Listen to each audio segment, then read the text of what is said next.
Good morning, boys and girls. Welcome. How are we all doing? Coffee Club, mad respect to you. Shout out, good morning everybody. We've by the title of the stream, or at least the thumbnail and the title, I guess you'll have probably worked out that we are going back to basics. It is about this point in time during an expansion. The majority of the new Shadowlands content, from a gold making point of view, I'm talking about now, not in total, but from a gold making point of view, I've kind of absorbed what I want to absorb from Shadowlands, so I'm going back to basics. One of the very, very first things that is suggested to people when they look to start making gold is utilize your professions. You've probably got a bunch of them lying about, and you've probably spent a lot of gold on your professions. I, for a fact, know that if I look in my, let's use the default UI for a second, I've got over 1,700 leatherworking recipes. Surely in there somewhere there is some gold to be made. It's got to be the case, right? I mean, spoiler alert, I know there's a lot of gold to be made in there because I already started doing this yesterday. You know, for once in my life I did a little bit of pre-planning and some preparation for the stream. I kind of worked out how I want to deal with crafted transmog gear. It's taken me a long time to sort of like decide exactly how I want to do it, because I used to want to have TSM set up and have everything super organized and everything super categorized, and I kind of started to wonder why I was doing it. And so I made it very simple. Put every single item that you know how to craft in one group, which is what I did. Let's take a look at what I did for leatherworking. So, leatherworking, we have our Shadowlands group. Anything that is Shadowlands related is in here. This is where we keep things nice and neat, nice and organized. Shadowlands, we have our armor kits, we have the base legendary items, we have any other gear that we might want to be crafting, we have the weapons, and we have the riders barding and the drums. Everything crisp. Mwah, lovely. It means we can categorize, it means we can put different operations on all different stuff. Cool. Excellent. Exactly how we want it to be. For old content stuff though, anything that is pre-Shadowlands is considered old, and so we put everything in one big group. Just call it all. Everything in one big group. Now what I have done is I've slightly broken it down. I've basically put anything that is considered gear. So weapons and armor. Bang. In here. If it's an equipable weapon or an equipable piece of armor from a past expansion, it is in this group. Now what we need to do though is we need to work out, well, are there any outliers? Are there any things that we don't want to craft? Is there anything that we want to be a little bit more specific about when crafting? And the only one that I found to be swaying the numbers a little bit was Expulsum gear. Expulsum gear, I feel, is kind of still, it's got a very, very high sale rate, but that's because it's still, you know, filtering out from the fact that it used to be, it's only not been current content for 3 months, which is not long enough for it to have really had a huge, so it's not really fallen into the category of owned gear properly, but it's also a pain in the ass to make, so I wanted to make sure that Expulsum was separated from the group. But everything else is in one mahoosive great big group. No fancy putting all the contenders gear in one group, and no fancy putting all the coarse leather gear in one group. We don't need any of that. The only time you need to put things in different groups is if you are going to treat them differently. And I realised that I'm not going to treat any of these items differently. I'm going to treat them all exactly the same way. I will craft them if they're profitable, firstly, and they sell at in a reasonable time frame. They're the two things I wanted to consider. With every single one of these old pieces of gear, is it profitable to sell? Is it going to sell relatively quickly? So what that is basically meant is anything like we see. This is a perfect example. The Core Hound belt. Now, it's profitable. Sort of, maybe. In fact, no, this is not profitable. Let's find one that is profitable. Here we go. Here's a prime example. Corded Viper belt. This is a Cataclysm leather. A Cataclysm mail belt. This has a regional sale rate of 0.01. What does that actually mean? Well, 0.01 is the smallest sale rate TSM tracks, which means it is likely to mean that you are going to have to post that item over 100 times before it will sell. A 0.01 sale rate means there is a 1% chance that when you post it to the auction house that it will sell. Now, because it's the smallest number that it tracks, it could potentially even be a lot worse than that. So, anything with a sale rate of 0.01 we basically want to ignore. Now, I will still craft it if it's really profitable, but it has to be ridiculously, stupidly profitable for me to invest gold, because on the 1 in 100 chance that somebody buys it, it will make me a lot of gold. That's the only way that I'm going to say, right, yeah, I will craft these things. With the help of your guides, I was able to snipe a Bruto from the black market auction house. Cost you 10 million though. Ouch. Now, I've been tracking the black market auction house on my realm since Shadowlands has launched, and I have not seen it on the black market auction house once. But I do have 10 million gold stashed away so that if it turns up, I have the ability to bid for it. Will I pay 10 million gold for the Bruto though? God's honest truth, probably not. I want to have 20 million liquid gold before I will spend 10 million gold on a Brutosaur. Now I don't. I only have about 12 million liquid gold right now. So I'm not really too... I'm unlikely to spend that. If I see it come up on the black market auction house, I might pick it up if I can get it for 5, 6, maybe 7. But I'm not going as high as 10. I'd rather... It's not super important to me to get it, because, you know, I've got multiple accounts, I've got hundreds of alts. Getting to an auction house quickly is relatively simple for me to do. But it's cool to hear that you made a lot of gold and were happy to dump 10 million gold in a single mount, so congratulations, well done. But back to this. The two pieces of criteria. The two criteria was, is it profitable and is it going to sell reasonably quickly?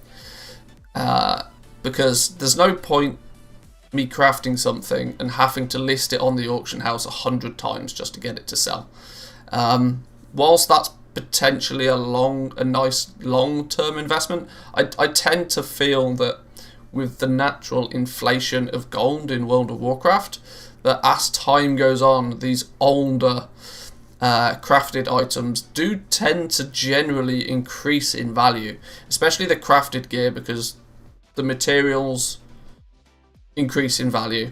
So having your gold in items is usually better than just having liquid gold, so I'm not too concerned. I know what you're saying, but you have to get with the kids in Oribos. Happy with your Bruto near the mailbox? Well, there's going to be more mailboxes come the next patch, so you're going to need a lot more Brutosaurs kicking about. No longer will it be like standing at the one mailbox in Oribos. No longer will it be like any long boys about. It will be any long boys at my mailbox.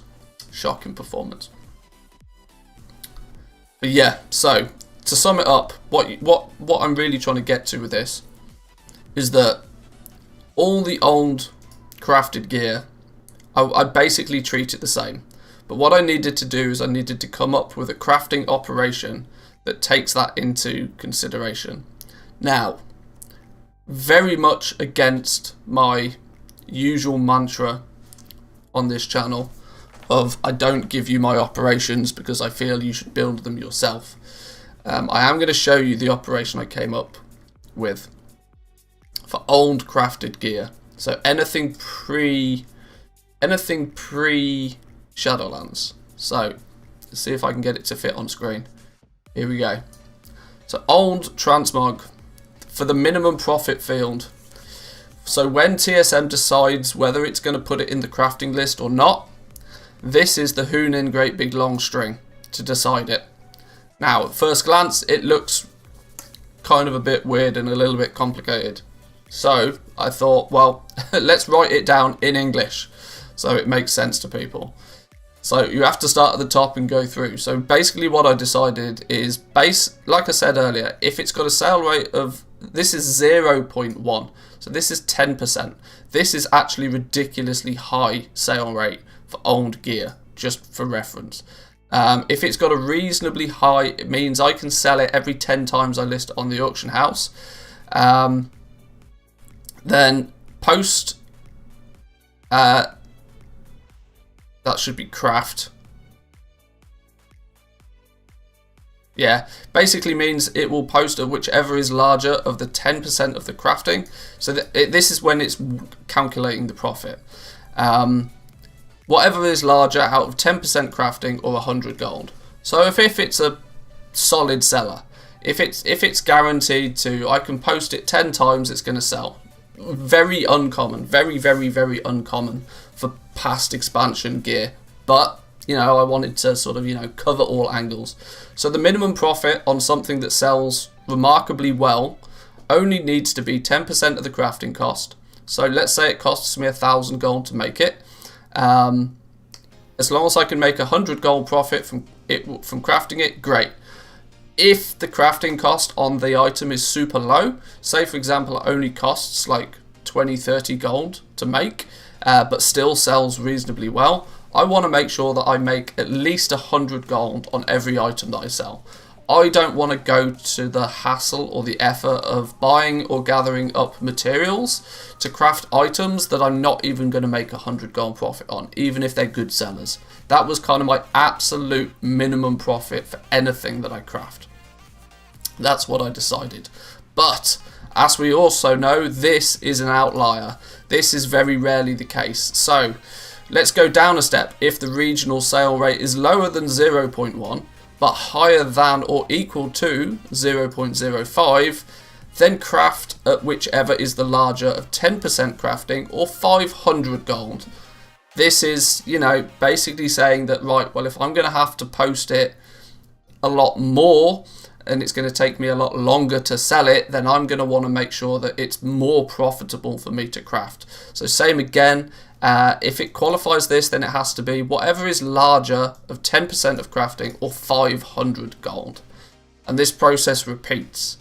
So for the more effort I'm going to have to put in to sell something, the greater the amount of profit that I want to squeeze out of it. Until finally, if the regional sale rate is lower than 0.02, if I'm going to have to post something on the auction house on average more than 50 times to sell it, which would take me, let's just for ease of numbers say 2 months to sell, then I want to make sure that I'm making at least 2,500 gold when I sell that item, when I craft that item. That does two things, okay? That large number, it limits the amount of stuff I'm going to craft. I already said earlier, I have something like 1,700 possible items I can craft with leatherworking alone. So, I don't want to craft all 1,700 items. Otherwise, all I'm going to be doing is listing auctions. I only want to pick out the good ones, and that's what this is all about. But if it's going to take me a long time to sell, but it is profitable, I will still craft it and list it. So this is quite a complicated, for many at least. This isn't taking many things into consideration, but it's basically stating that, well, depending on how hard it is for me to sell it, I want more or less profit. So what then happens is when I'm in TSM and I open up leatherworking and I go to TSM groups and I say, right, old leatherworking gear, excluding expulsum gear, and I click restock, what it's doing is it's going to scan through all 1,700 or so items that I have the ability to craft and check them against that operation string for crafting. And so it will look at the regional sale rate of the item and then pick a number on how much profit I want to make before it will craft it. And even with relatively strict settings, if I click restock on leatherworking, even after I've crafted a whole bunch of them, there is still 115 items that it feels that is qualified for me to actually craft. That means they either sell relatively quickly and I only expect a small amount of profit on them, or they sell incredibly slowly but I make a large profit on every one. So it basically means if I was to invest 458,000 gold into material, this is the cost of the materials. This is how much it's going to cost me to craft these 115 items. So quick maths, that's an average of, let's say, 4,000 gold an item crafting cost. If I'm willing to spend 4,000 gold on each one of these items crafting it, now I can obviously just go to the auction house and buy the materials if I have this gold, which obviously in my position I do. I could then, listing these items on the auction house, when they sell, there's the potential for me to make a profit of 1.6 million gold off doing this. That's not 1.6 million in sales. That's profit after I've recuperated the cost of crafting them. So realistically, these 115 items, if they were all to sell, I would make the 458,000 gold plus another 1.6 million on top. So roughly 2 million gold by crafting these 115 items. And the luxurious thing about crafting is that, in theory, it's pretty quick and simple to do.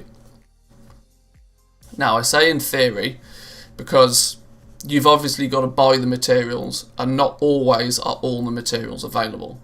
If you are on a super high population realm, you might be really lucky. You might be able to go to the auction house very quickly, spend 458,000 gold, buy a whole couple of bags worth of materials, and then spend 8 minutes pressing the craft next button, and then you are done, apart from obviously listing them on the auction house. In theory, assuming the auction house has enough materials for you, which it never does, by the way, assuming the auction house has all the materials you need, you could spend 8 minutes crafting these items, plus say another 5 minutes buying materials, and then another maybe 10 minutes listing them. So in half an hour, you could have taken 500,000 of your gold and turned it into potentially 2 million gold. That is pretty good return on investment. Just saying. It's relatively difficult to make 2 million gold in half an hour. Pretty difficult, right? Now I know you're going to have to relist a lot of these items, as we discussed, a lot for them to sell. But once you've crafted them, you literally post them for 48 hours, you leave them there, and then every 2 days you open your mailbox and you relist them. That is your farming done. And then eventually, once you've got a good amount of items on the auction house. I mean, I started this process yesterday. This queue was actually a lot bigger. I started this process yesterday and I've already got 1.4 million gold worth of items just with leatherworking, literally just with leatherworking, crafted and listed on the auction house. Now, it's 122 items, which, as we know, for anybody that's ever done any dealing with transmog will know that it's a numbers game. The more items you have listed on the auction house, the greater the chance of you actually making a sale. Just because you only need that one person to come along and buy an item and you're in the money. So I don't expect to start making any reasonable amount of sales for a good while. I'd probably need to get 400 or 500 auctions up and on the auction house before you'll start to see a steady stream of gold come through. But because it's crafted gear, unlike regular transmog gear, it's the second something sells, it will go straight back into my crafting queue to craft another one and get it back on the auction house. So what I wanted to do today is to go through this in a little bit more detail, craft up a bunch of the items that we're missing, look at maybe even how we can gather up some of the materials that we're missing, because there's a lot of stuff we still need, and this is just one profession. Don't forget, the idea of this is that you spend half an hour crafting, half an hour buying materials, crafting items and listing them per profession, and you could do leatherworking, tailoring, blacksmithing. You could do the 3 big gear crafting professions. If you can bash all of those out in an afternoon, you could have literally, instead of spending tens of hundreds of hours out there in the real world farming transmog to get 500 items to list on the auction house, you could achieve the same in literally an afternoon. This is why crafting is so powerful for gold making.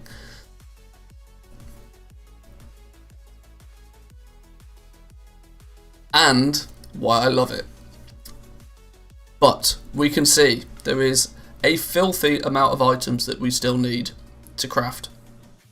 What we can do is we can open our task list. Now this thing's ridiculously large right now, but we can see that it's suggesting to us to buy a whole bunch of items from the auction house.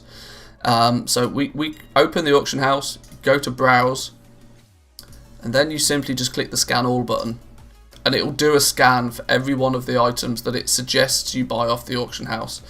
It will only suggest you buy them from the auction house as and when you don't have them on an alt, or you can't convert an item that you already own into something else, for example. So this is basically items that you don't already own. And then you just go through the list. You go through the list buying however many it is, and you can choose to buy them at the price they're listed for, or you can choose not to. I genuinely err on the side of caution, and I'm in no rush to craft these items. That's the cool thing. I don't need to craft every single one of those items on the list. I could craft a bunch of them today, then wait a day, come back and see if the materials are cheap on the auction house. Like this Volatile Life, for example. Volatile Life has a regional sale average of 21 gold a piece. Currently it's being listed on my auction house for 12 gold a piece, plus I need some. I need 85 Volatile Life for some reason. I don't know why. Apparently I need it for some reason. But at 12 gold a piece, that's not bad going. To the point where I might buy, realistically, I might actually buy more than just the 85 I need, because there's also an additional bunch at a very, very similar price. So if you're going to buy materials, it's worthwhile, and you see them at a good price, it's realistically a good idea to buy more than what you actually need, because then you don't need to buy it next time and you've already got it.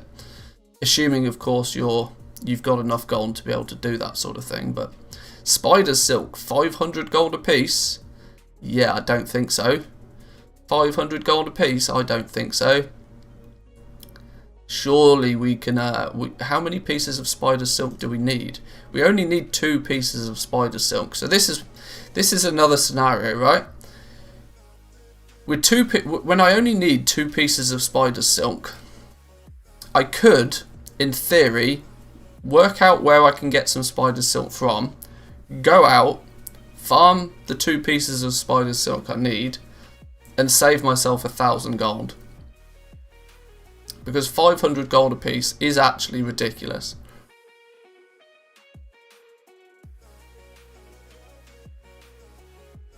But it is still 50% of like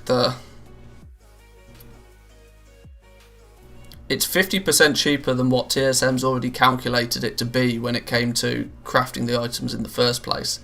So I really don't want to go out and farm 2 pieces of spider silk unless I absolutely have to, but it depends how cheap I am. Obviously, the more time you invest in this, then, you know, it maybe we'll come back to spider silk. Volatile fire, though, at 20 gold a piece, that's pretty cheap. That's pretty cheap. I need 157 of them. I thought I had a bunch of... I've got 150 volatile fire kicking about places already, but obviously I need even more than that, so I need 157 more. So I guess in this situation, 22 gold a piece for a single volatile fire. Now I think that's actually above average price, but I will just buy the 157 that I need. You watch, they're not going to be there now.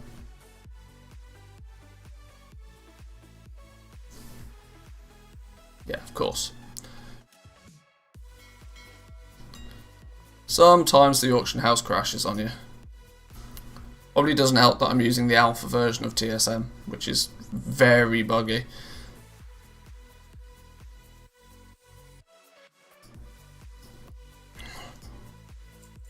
Chaos Orbs.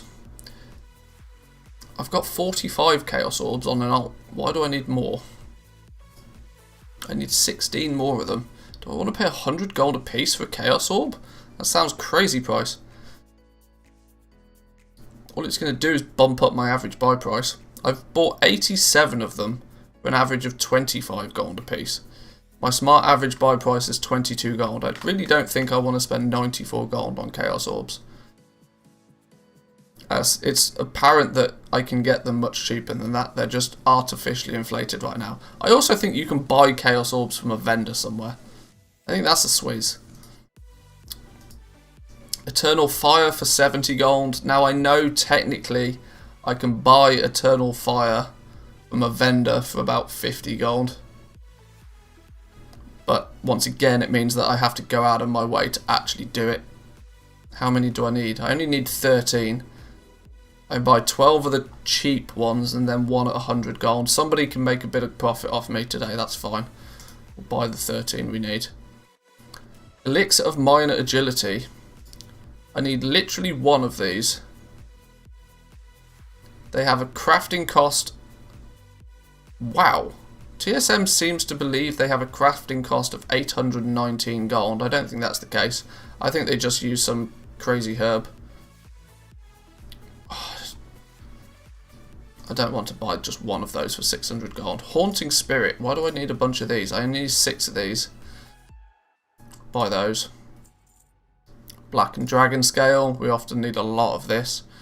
28 gold a piece for Black and Dragon Scales. Not bad. That's roughly what I've paid for it in the past. Now it should in theory be way cheaper than that.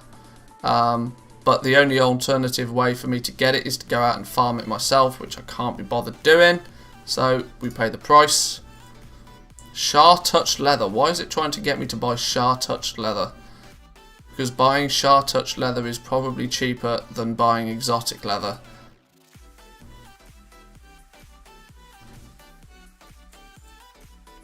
Warbear Leather. Now we're getting in the hundreds per material. I might want to think about, you know, actually going out and farming some of it myself. Plus all these materials are way above market price as it is already. Unless I need like literally one. No, I need 19 rugged hides. That's not happening.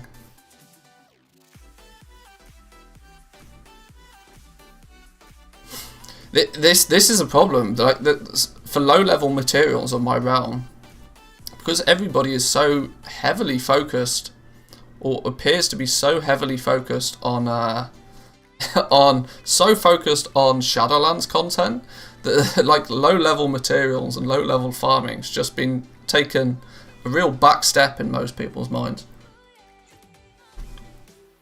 And especially with the addition of the auction house throttling mechanic, it's not like you can just grab a whole bunch of these old materials and easily and quickly put them on the auction house. If you're posting more than 60 items, then you're going to hit the throttle, which means that people are going to choose to not post things just simply because it takes them a lot longer to post, which is a bit odd. Wow, we need 102 pristine hides. That's over 1,000 heavy savage leather, which is 5,000 savage leather. Ouch. Now I've got a lot of that already. I could maybe just craft those pristine hides. I'm sure as hell not paying 1,500 gold a piece for them. You can make these things for like 250 gold usually. Okay, that's about all I'm willing to buy right now.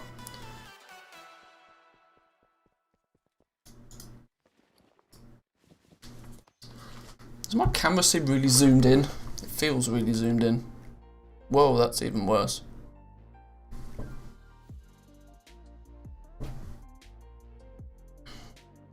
Right, so with a few, we didn't actually buy all that much.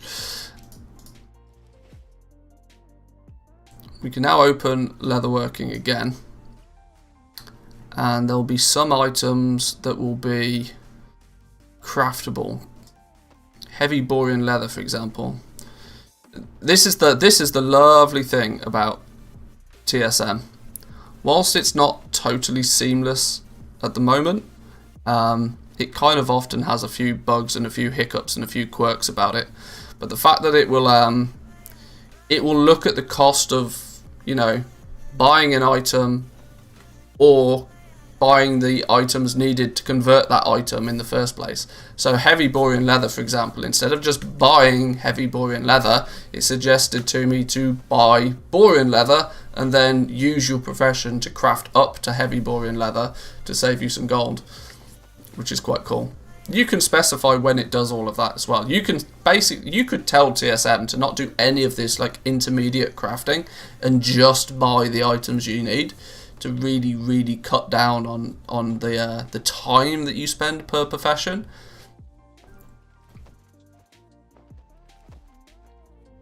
But it, like I said, it depends whether you want to invest some time. You may even, like I said, go out and do some farming for some of the materials that are just not on the auction house.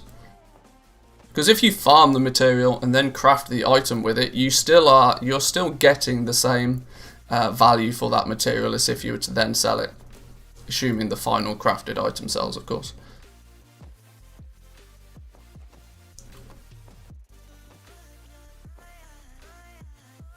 It does get real laggy when it does this though. I think it's when it tries to update this task list, it like, I don't know why, it seems to lag out the game for a second or two at a time, which is, I don't feel is particularly healthy, but sure. Now we're going to craft 123 exotic leathers.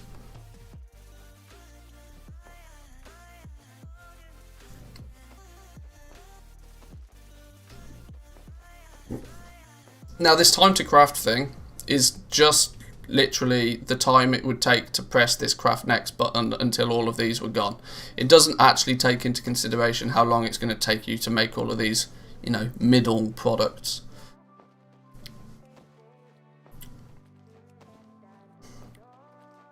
But like I said, I mean, making a profit of 1.6 million in 8 minutes, I'll take it. And I could really put some of the YouTube clickbaiters to shame with those kind of numbers. Imagine that if I made a video, how to make 2 million gold in 8 minutes. There you go. There's what's that per hour? Let's say it's 10 minutes. That's 12 million gold an hour. Boom, have that. Get out of here with your 40,000 gold an hour.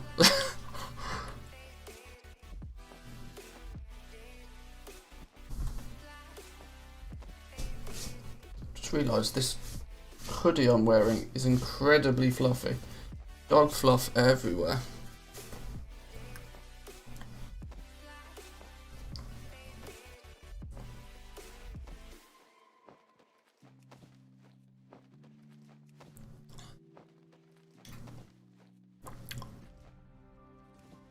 Right, it's probably not going to make all of these exotic leathers because I don't actually have that much Sha Touch leather.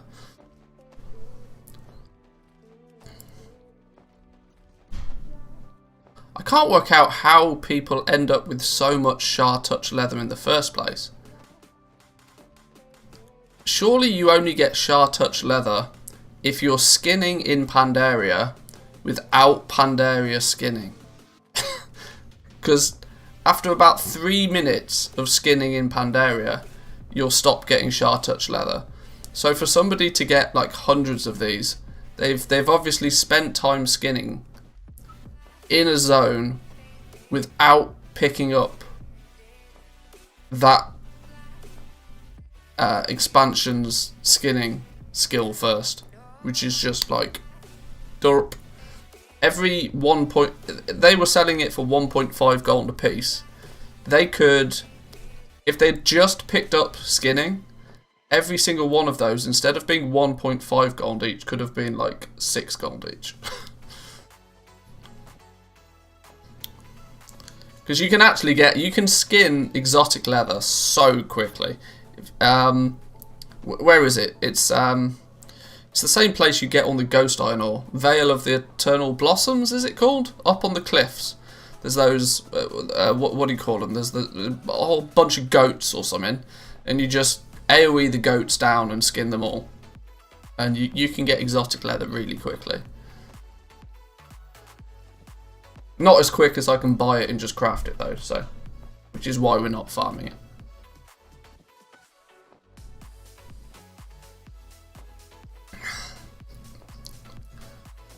Why farm it if I can get it quicker by buying it on the auction house?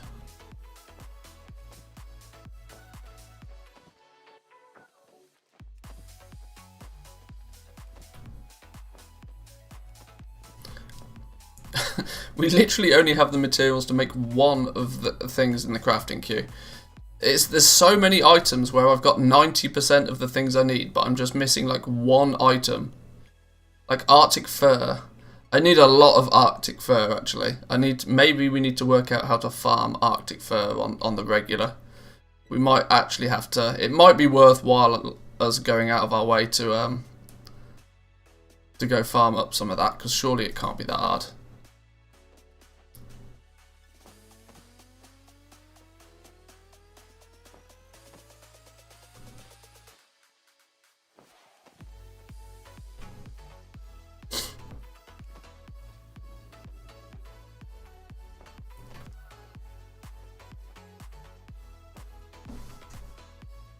Oh, hang on.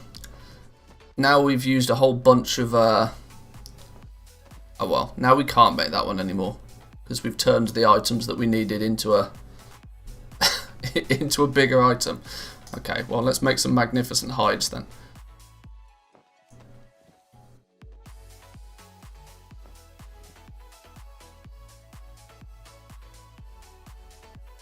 And this list automatically repositions the items in there based on profit, so the most profitable items will always filter to the top. So if you just want to sort of focus, like if I wanted to actually focus some time, buying either 2 primal air or going out and farming 2 primal air would allow me to make this belt of deep shadows, which is potentially the most profitable item on the list. Which, like I said, there's lots of things here. I need 3 Chaos Orbs to make the next one. I need 4 Chaos Orbs. I need a bunch of Chaos Orbs, apparently. Wind Scales? I have no idea how you get Wind Scales. Another Chaos Orb. So, like most of the things, I just need, like, tiny, tiny amounts.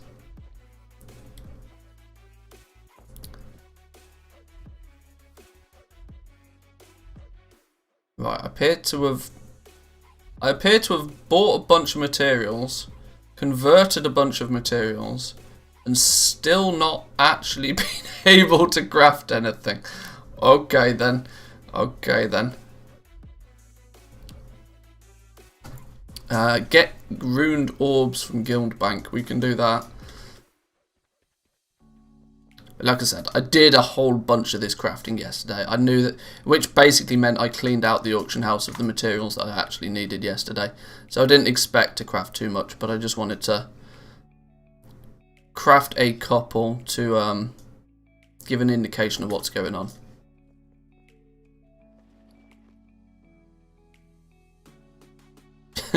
Yeah, still can't actually craft anything off the list. So, from a materials point of view, we still need a bunch of random stuff. The items that we seem to need most of, if we look at what we need to buy from the auction house, because we don't own it, if we already have it on an alt somewhere, it will tell us to go and get it from that alt. But things that we don't have at all and need in large quantities. Now, Shah Touch leather, it's telling me to buy a lot of.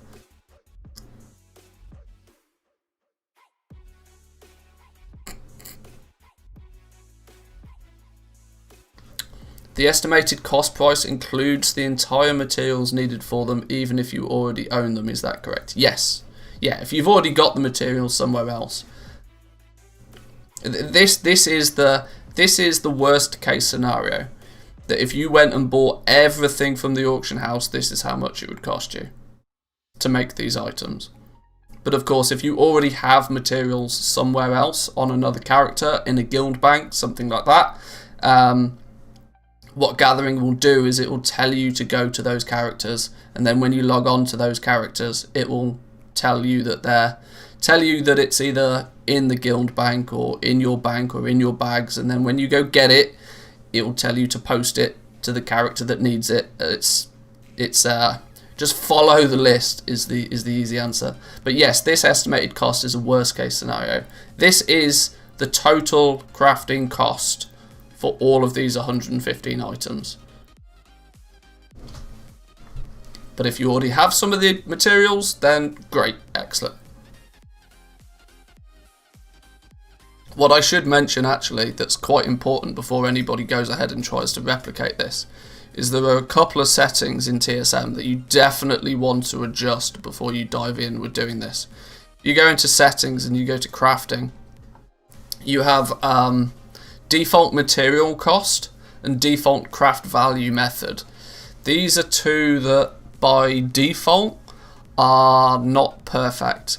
What you want in the default material cost is you want it to also include the cost that you have spent on buying materials already, so then it will make sure that the prices are more accurate. By default, I think it's only this section. So it basically looks at the market price of the materials, the cost to craft them, the cost to buy them from a vendor, or the cost to convert them based on the market price, and then presents you with the lowest value. But that doesn't take into consideration any materials you might have already bought. So what I do is I add this little section to the front of it as well, which basically takes, if you've got some in your inventory already that you've already bought, it takes the smart average buy price of those. If you don't have any of the materials, if you don't own any of the materials anymore, but you have bought them in the past, then you'll get a number for your average buy price, and then it takes the largest of all of these numbers. So if you're sourcing your materials cheap, it will still base the material cost on the DB market price when it tries to work out what the material cost of an item is. And the default craft value method is by default. I can't, hang on, if I copy this. Oh, I can't even set this to reset now. I can't reset this to what it is as default. I can't remember what this is as default, but I added in DB region market average and DB historical and DB region historical, just in case you're on a really low population realm and you don't have DB market prices for certain items. which is entirely possible because we're dealing with old crafted gear. If there isn't a DB market price because it's not been seen on your auction house for a while, then it will revert to like regional prices. So it will take the price from somewhere else. And it's when TSM calculates the profit, it's this number minus this number to generate the profit. So when you go into your profession and you see all these numbers, that's how it's being worked out. It's taking the material price away from what it considers the market price to be of the item. And obviously any variancy between those two numbers is either your profit or loss. So a vicious char scale helm, for example, it costs 920 gold to make it based on the pricing of 10 pieces of dragon scale, 8 heavy savage leather and 10 volatile life. That's probably why we were buying volatile life a minute ago. So it realistically only costs 920 gold to make one of these, but currently the market value on my realm, for example, is 11,400 gold.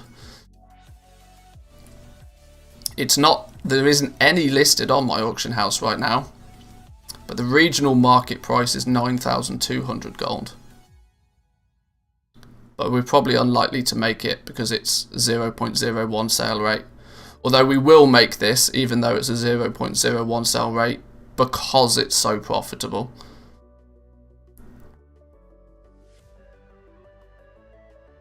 But one thing I do need to do is I need to tweak my actual auctioning, because I want to figure out how I can. Basically, my auctioning operation runs something similar to my crafting. The minimum price is once again based on sale rate. So if it's got a really high sale rate, it will post at a minimum of 110% crafting.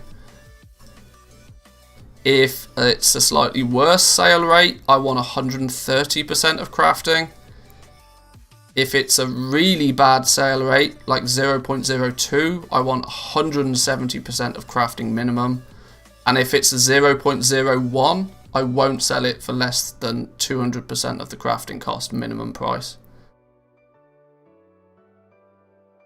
But I feel I need to integrate, instead of it just being based on crafting, I think I need to base it on the market price as well. Because what I want over time is my auction listings. If I'm the only one posting an item, it will be my auction listings that dictate the market price. But just because the market price is the market price doesn't mean it's going to sell at that price. I want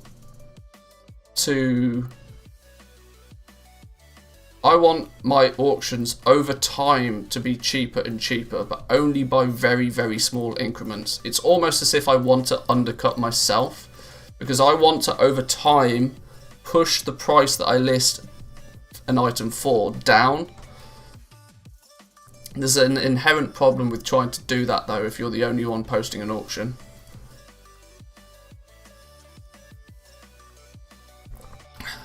Because it's all good and well being the only one posting an item, but if somebody's only willing to pay 5,000 gold for an item and you're the only one that's posting it and you're posting it for 25,000 gold, the likelihood is it's not going to buy.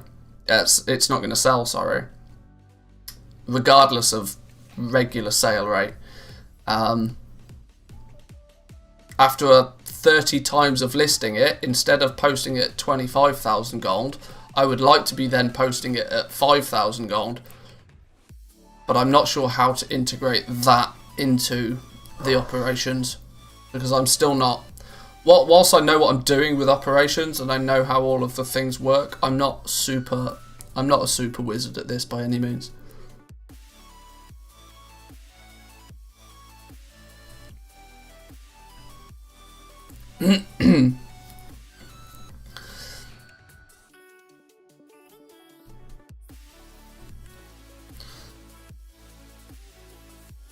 it's the normal price that I'm going to need to adjust, I think. Roscoe, how are we doing? Welcome, welcome.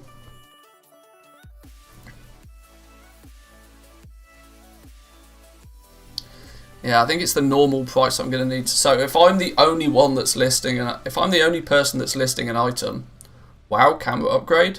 No, it's the exact same camera. I've just zoomed it out a bit.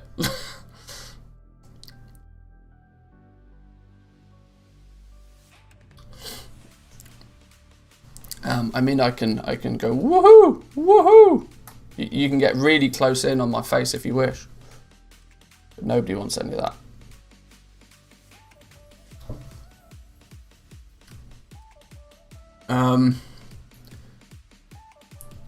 Because yeah, my normal pricing is 250% of crafting price for virtually anything, or 1,500, 10,000, or 25,000 gold.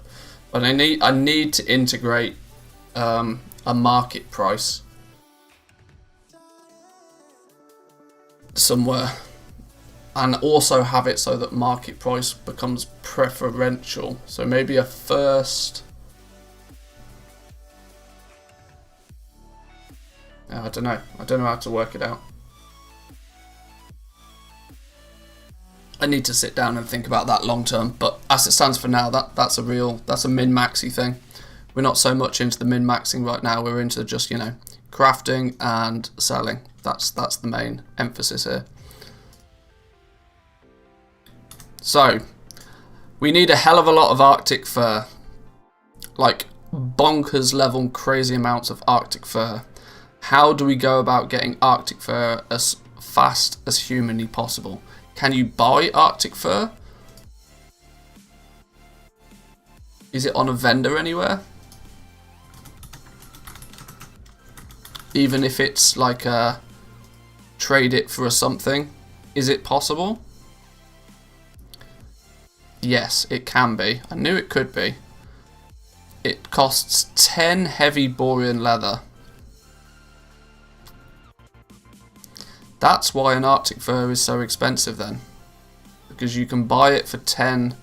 Is that Want to Buy Gold's video? I think it is. That's probably an old video now. Borean. Okay, 10 heavy borean leather. Let's use that as reference. Is it maybe sensible to buy a whole bunch of either borean leather or heavy borean leather?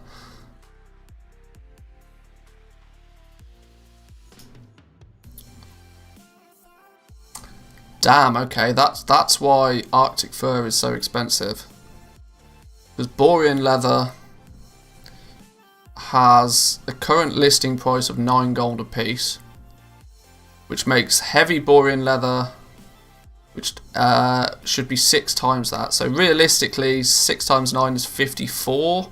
Heavy borean leather could be. How much borean leather is there at this price? Oh, there's not even it. There's literally none of it.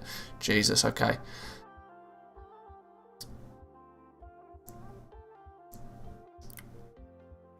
You need to trade it with frozen orbs.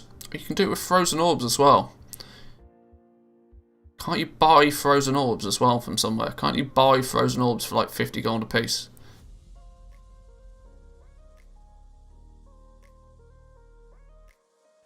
I think you can buy frozen orbs nowadays.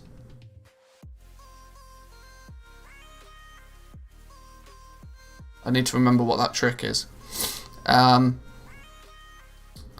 Okay, so we're not going to be buying heavy borean leather because we'd need 10 of it, which would make it over 800 gold for every Arctic fur. That's not happening anytime soon. But if we bought borean leather, turned the borean leather into heavy borean leather, and then bought the Arctic fur, we're looking at still over 500. Even at these prices, it's still over 500 gold for each Arctic fur.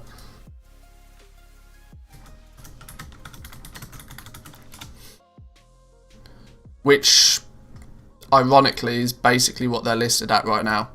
But we need 87 of them, and there's only like 22 available on the auction house, full stop. So we need to jiggery pokery away to get more of that. Is there any cheap frozen orbs?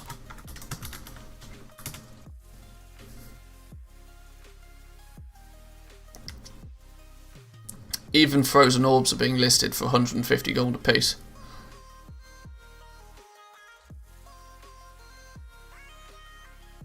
The shuffle's not there with frozen orbs.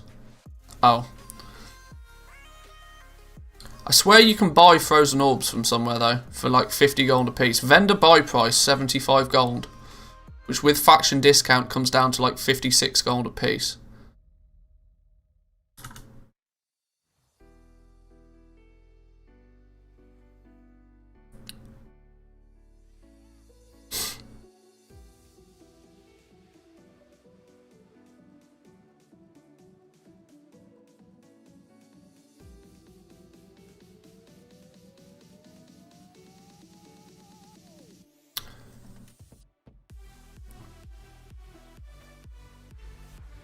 What else does this fella sell? Bunch of leatherworking gear.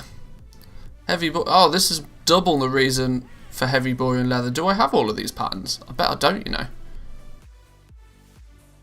Do I even have those patterns?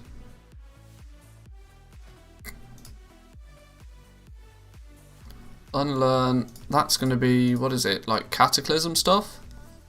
Oh, no, apparently I have most of those. Is it even Cataclysm, or is it Wrath? Oh, I've got most things I need from back then, so I must have got them.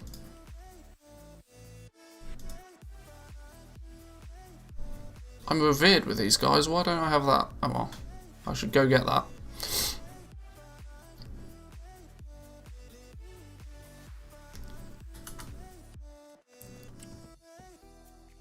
Where's the window gone? This one.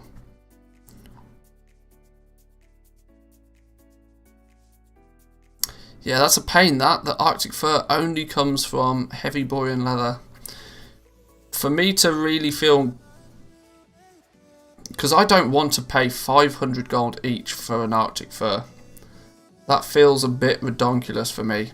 I reckon I can probably skin up some borean leather and equally heavy borean leather pretty quickly to make it worthwhile actually going out and farming some of it. Let's jump on our Skinner.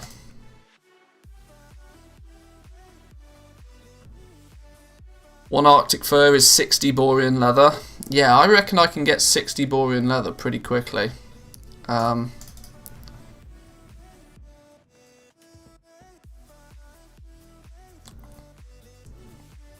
Borean tundra. All of the woolly mammoths I think are skinnable.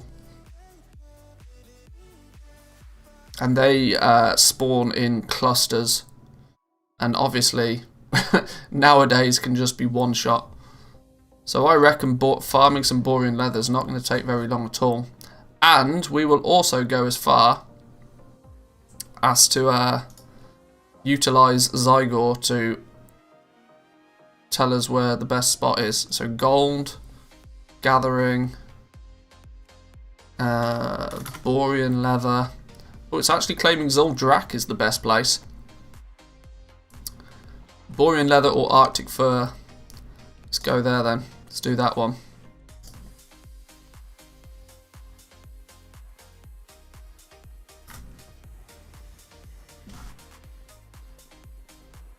So sometimes needs must.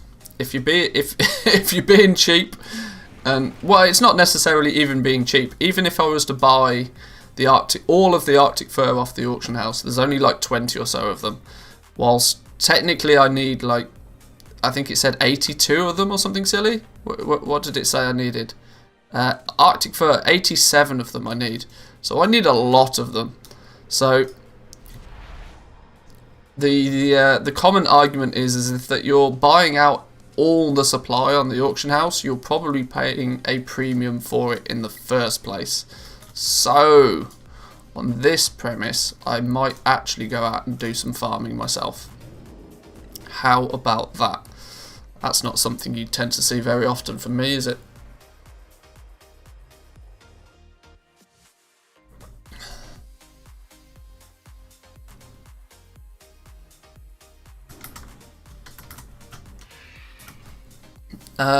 It's probably best to do it as feral, because then, let's get that out of the way, because of lunar inspiration we can run around as cat form and moonfire, although we'll probably just fly into a pack and swipe and it'll die instantly. So we'll see. We'll just do it as feral, it's fine. Fly to K3 in the Storm Peaks. Wow, I bet I don't have... Ha! I obviously don't have all the flight paths.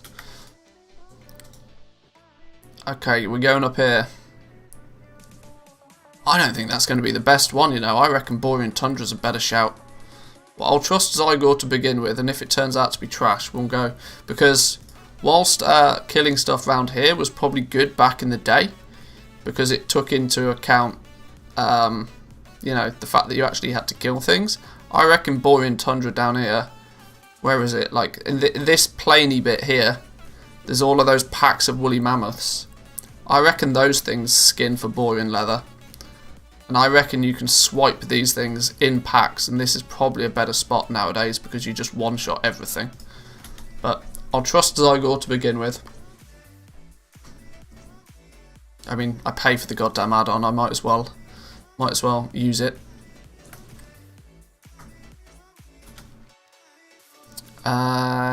If we're going up there, we might as well pick some flight paths.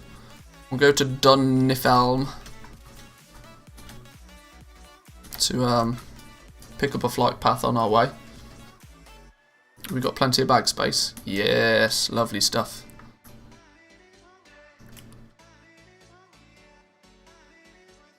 Have I even got skinning out here? I don't want to make the same mistake some other people have obviously made. Professions, skinning, Northrend skinning, maxed, yes, there we go. I need to go do some skinning in Cataclysm apparently. And pick up skinning from other... My Jesus, my skinning is so poor. This dude was never really meant to be my main skinner. My main skinner actually used to be my mage. For the fact that you just kind of fly in, arcane explosion, things die, easy game. But of course, there is no better class nowadays than a druid for doing any form of farming. Insta-flight form, looting in flight form. Oh, so good. So good. Can't be beaten, unfortunately. So, this dude now has, this is a skinner and a herbalist, I believe. Yeah.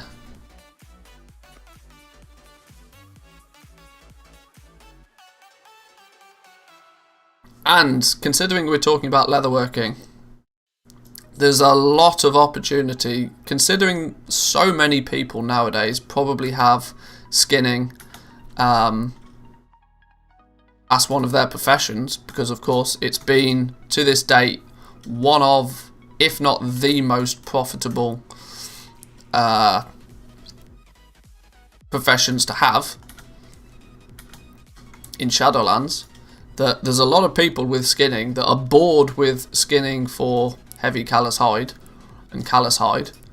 So get your ass out into the old zones and do some skinning. What are we meant to be killing out here? Raptors, I guess. Now we're only going to be able to kill one of these a time. Which is, like I said, why I don't feel that this is actually probably the best spot.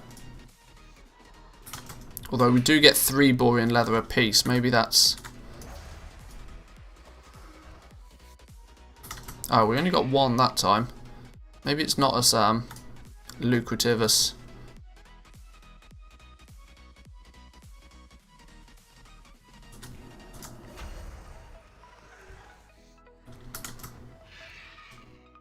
Yeah, I'm feeling this is probably not going to be the best skinning route, but it works. Isn't there a chance of a mount out here as well? I vaguely remember that these raptors drop a mount. Well, I mean, I might have totally made that up, but I think mammoths would be better. Yeah, I'm of that opinion as well.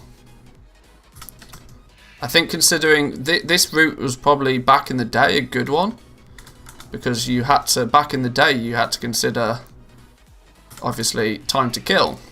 Nowadays though, it's insta one shot everything.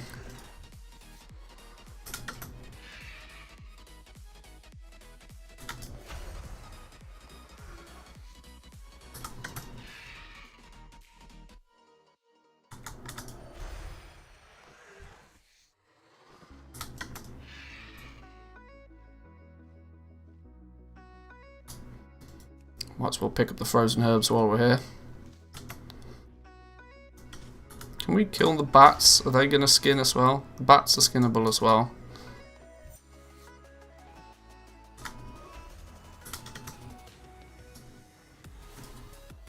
They drop a pet for sure. I should turn on all the things on this character. That's assuming I don't already have it, I suppose.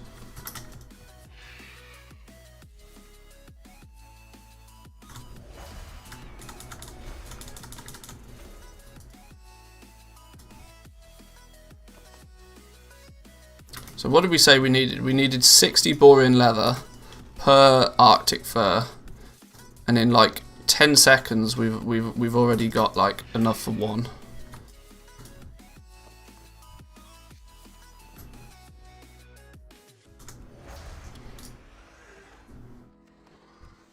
I mean, we could even go as far as throwing up old loot appraiser, couldn't we? Can you guys even see that? You can. I'm not suggesting that this is the most wildly gold efficient farm, but it's worthwhile to see.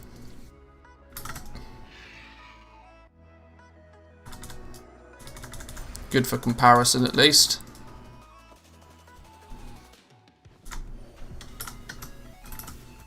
The problem I think we might have with the mammoths might be a respawn thing, but simply the quantity of them that we're going to kill, I think, will make a huge difference. Hang on, why am I killing these things? That's a big boy. Yeah, I'm not feeling this route. There's way too much like flying in downtime. I think mammoths over in borean tundra is going to be the best one for borean leather nowadays. I'll give this the benefit of a doubt though and complete a single lap, and then we'll see.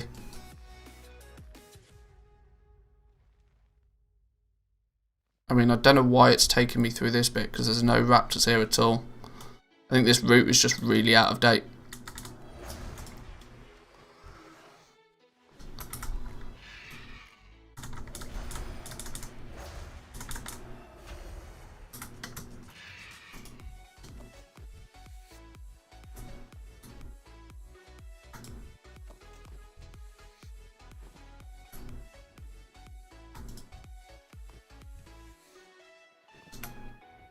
I do like to combine if I do any farming though, I prefer to combine it with some kind of like, I want there to be at least 2 reasons for me to do anything.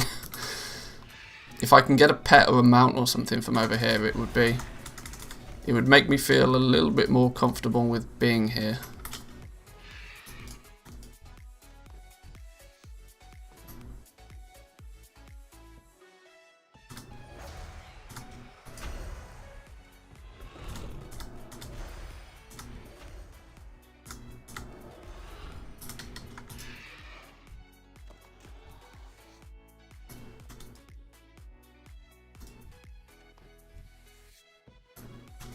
Yeah, and these things are only dropping, it's not like these things are dropping multiple borean leather every time. Some of them are dropping 3 occasionally. Seems to be between 1 and 3. Jormunga gauntlets. Apparently there's a bit of transmog. Probably agree to disagree on that one. 0.01 regional sale average of 123 gold. That'll get vended.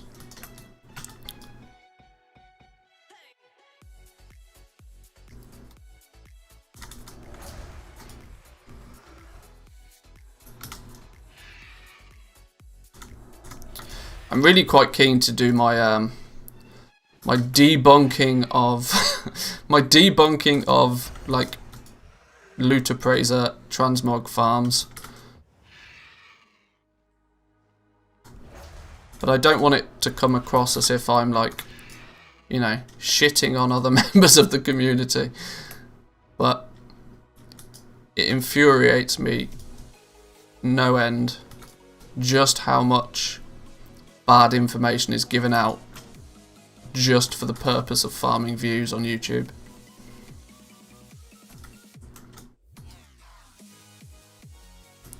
Right, yeah, this was a single lap, and whilst we got 72 boring leather in a lap, it took about 5 minutes to do the lap. So that's 500 gold every 5 minutes. That's 1,000 gold. That's only 6,000 gold an hour.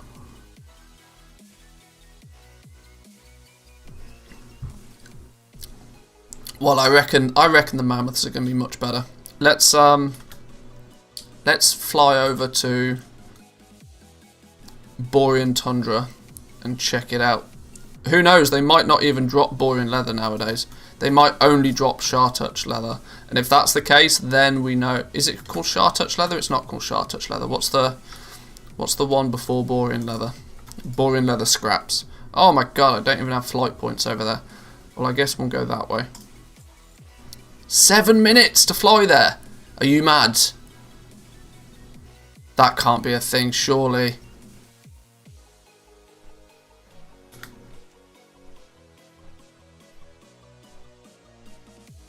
Alright, fine, whatever. Well, we're flying now. We're flying.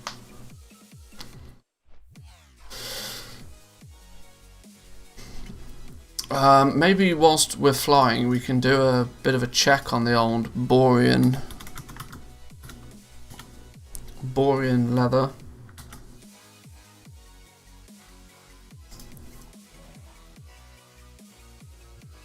There was a place with spiders in the south of Zul'Drak I remember farming. Let's have a look. Let's see what it sort of dropped by skin from Sholazar Basin seems to be the most popular place to be skinning. The hard knuckle foragers, the shardhorn rhinos, a dread saber, and an emperor cobra. Basically anything in Sholazar Basin seems to be the highest, and then the Gundrak Raptors actually. The Gundrak Raptors are pretty high up there, but the which is where we've just been. The likelihood is though that it's because nobody is actively farming this all that much anymore. It doesn't interestingly, it doesn't list the mammoths in Borean Tundra at all. Which is worrying. That makes me think that maybe they don't actually drop Borean leather anymore. But I do remember actually there's a couple of spots in Sholazar Basin that are really good.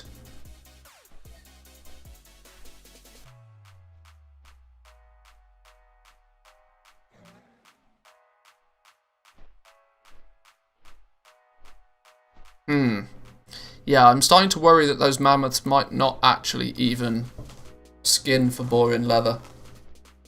But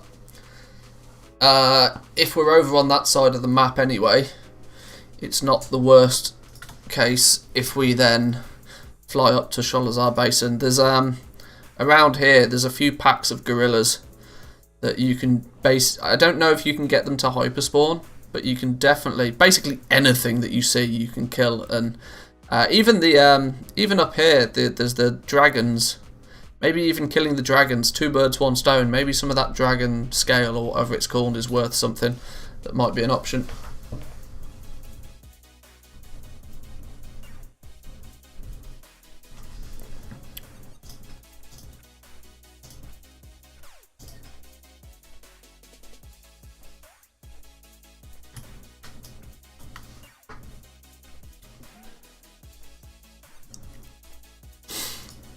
Let's load all the things actually and see if there's any cool items we still need from the Wrath of the Lich King era while we fly. Might as well do something while we fly.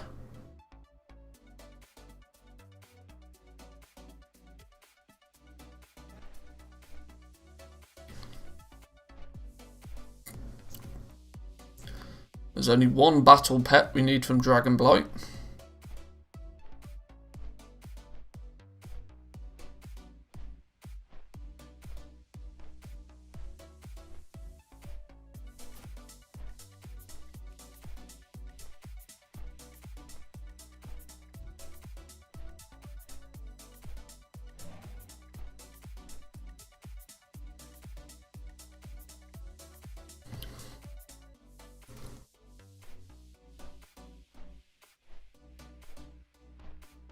Maybe we can left click to open main list. There we go.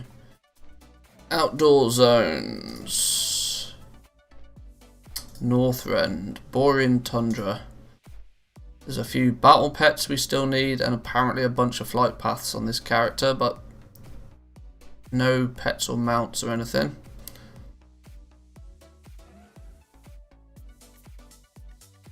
I think I've pretty much got everything I need from Wrath the Lich King.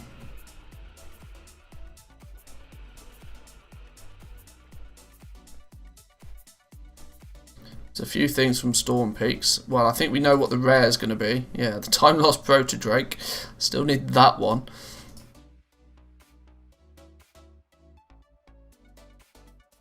Zone drop. A Gundrak Hatchling. That's the little pet thing that you can get from Zondrak that I remember. Little raptor dude, I still need one of those. I knew there was something out there.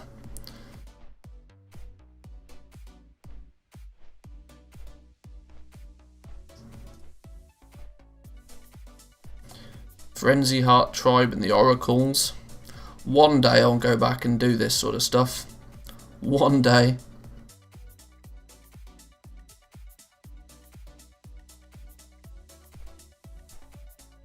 Yeah, I basically, for all intensive purposes, completed Wrath of the Lich King. Now, this isn't actually set to show transmog, but pets and mounts wise, it's at least from farming in outdoor zones anyway. Dungeons and stuff is probably a different story. Coffee's getting cold.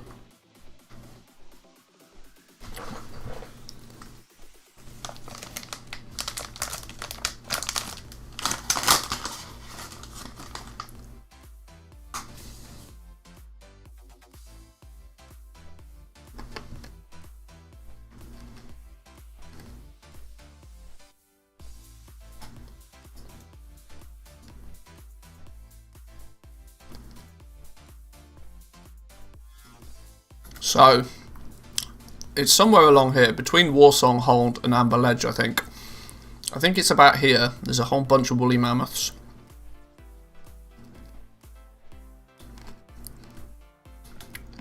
At least back in the day, when this was current content, that shows how long I've been playing the game for, you could skin those mammoths. If not, we're going to Sholazar Basin.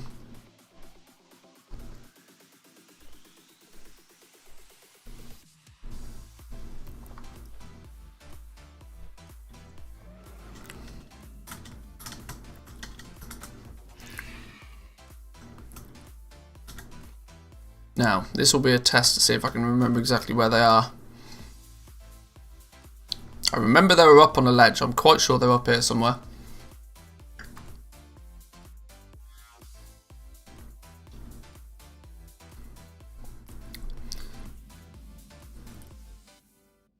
Wasn't there an area close to Storm Peak's Goblin Base full of mammoths? There is, yeah.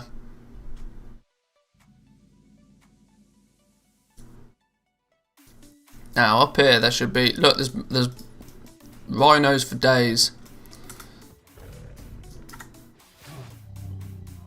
It says they're skinnable. And they skin for boring leather. There we go.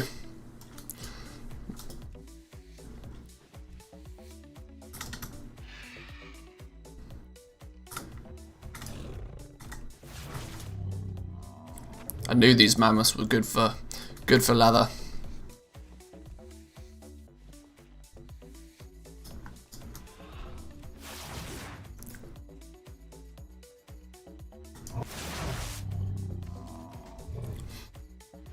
And these drop gear, look. Now the fact that they only drop one per normally would be a bad thing. But there is so many of them that it really doesn't matter. That one caught me by surprise. Just fly in, press swipe, everything dies. Oh, I forgot to turn on all the things, didn't I? Not all the things. The other button, that one. Oh, now that is in the way of all of that business. Oh, never enough screen real estate. Thanks, appreciate it.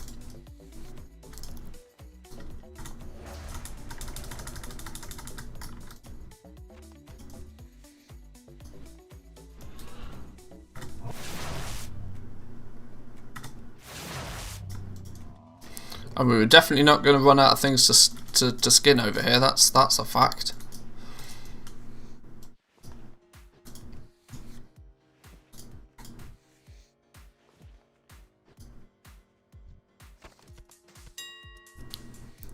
Now, while I don't really believe that any of these transmog dings are justified, if we happen to get something maybe out of this, then it will be worthwhile, I guess.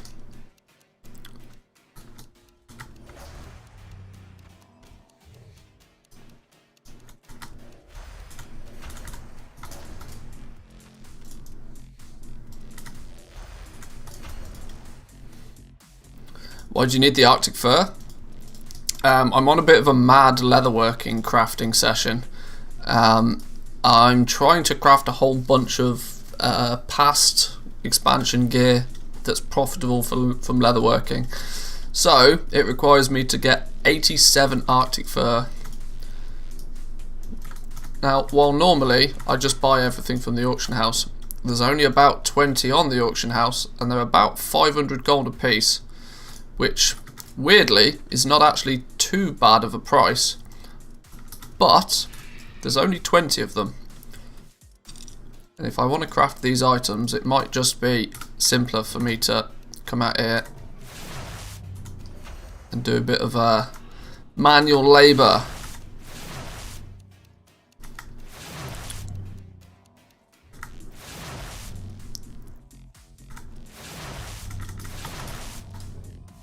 Especially since it's a real easy game.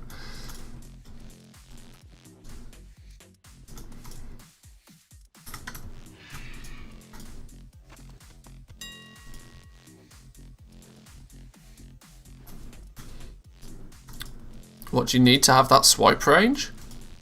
No idea. I'm just feral spec. I have no idea. I've not done anything special. Probably balance affinity, actually. Increases the range of all of your abilities by 3 yards. That's probably the most sensible one. A combination of balance affinity and lunar inspiration to give you the ability to use moonfire in cat form. Pretty solid. What's up, Doc? Duck season, rabbit season.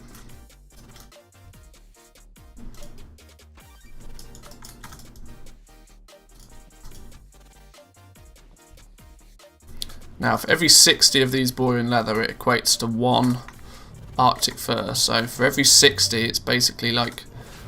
Now, I'm not going to use the word saving, because it's technically not saving, because I could, in theory, just sell these Arctic furs on the auction house for 500 gold a piece.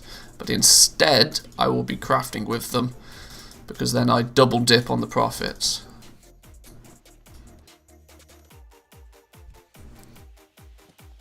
I faintly remember there being an armor increasing range or something. Honestly, not sure. If there is, it's news to me. Like I said, I'm the least, probably the least of the experts when it comes to farming. I know the zones and I roughly know where to go and what to do for own content stuff, but I'm like, when it comes to like properly min-maxing it, that's not me. Apparently that Westguard armor of the Quickbade was worth 3,000 gold. Yeah, this is another one that I censor, maybe not. 0.01, regional sale average of 428 gold. There's apparently three, oh, there's so many ways you can learn this appearance. No, that will get vended. Vended. What's this one lonely bull doing out here?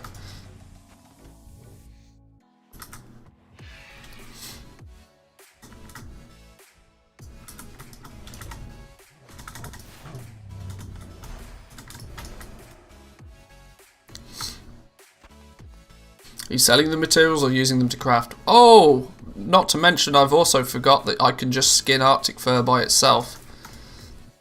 One Arctic fur is the equivalent of 60 leathers. That's actually going to massively increase my yield on this. I'm always using them to craft. I very rarely sell materials. I mean, I don't particularly enjoy the farming of items in the first place. Given the choice, I would buy all this Arctic fur off the auction house. The only reason I'm doing this is because there's physically not enough for me to even do that. And while I have a skinner, you know, I might as well make use of it.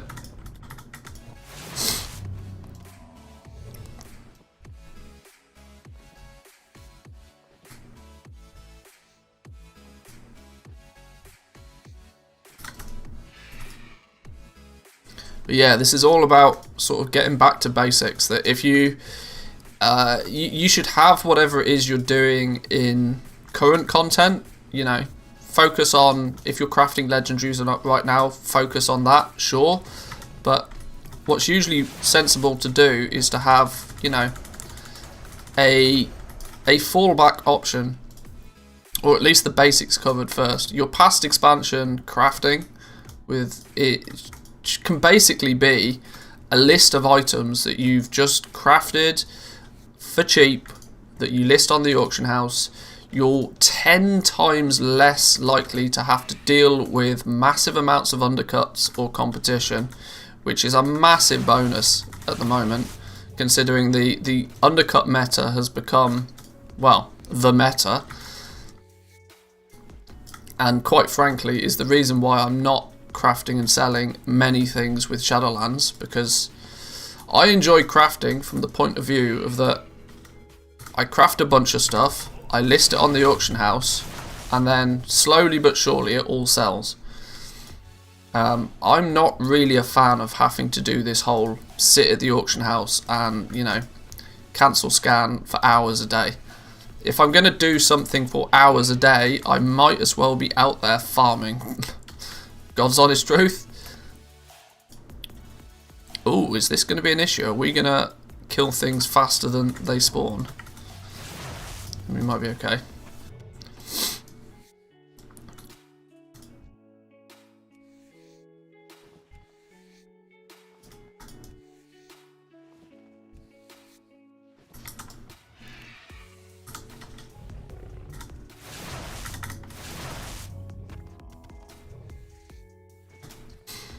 I should probably also look at getting some sort of speed set or something for this dude. If I'm gonna use this fella as a farmer dude, I should probably optimize it a little bit, but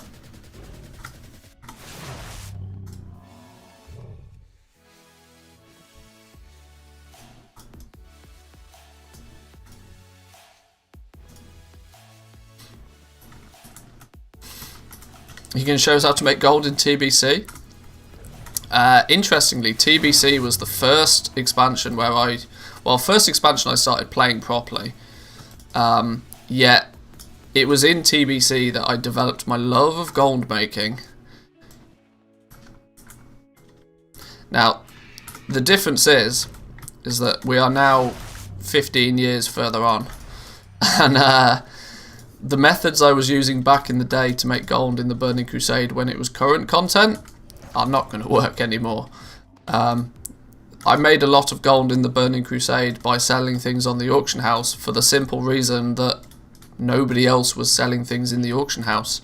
that was my tactic. That was my trick back in the day. I was in this like tiddly little pathetic casual guild with just a couple of real life mates back then,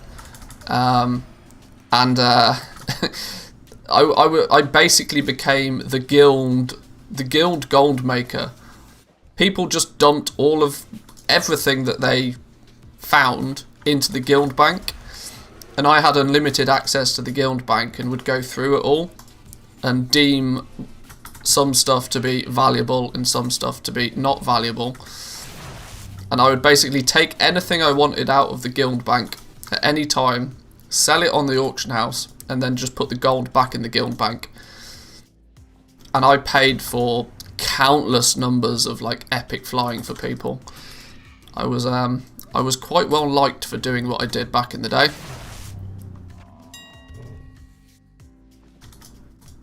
But like I said, that was way before we had auction house add-ons, before we had, like, I literally had to just work out what the value of things was. There was none of this kind of like plugging it all into an add-on and then the add-on telling you the information.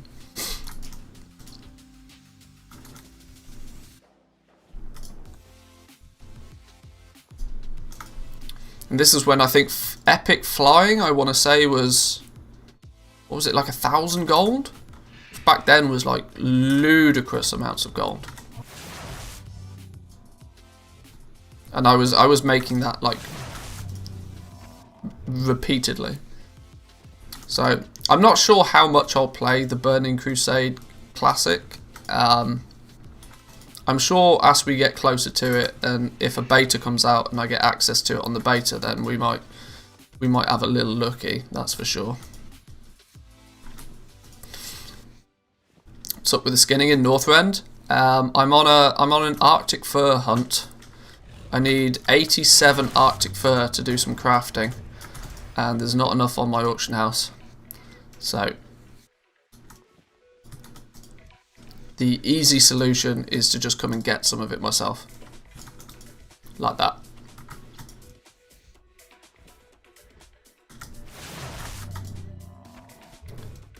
Back then I had like 30k, and that to me was a lot. Yeah, I know, like it's crazy to see just how far it's come now.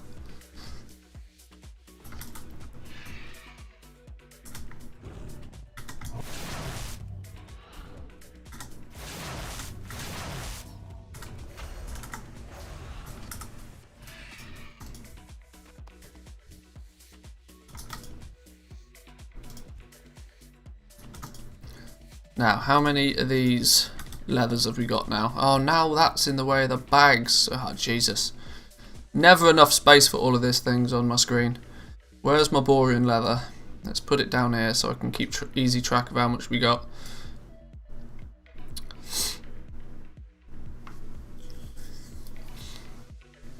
Hang on, I've got 1,200 borean leather kicking about all over the place. I've got 700 already in the bank. Probably should have checked that before I came out to do farming, but that's probably being used for something else.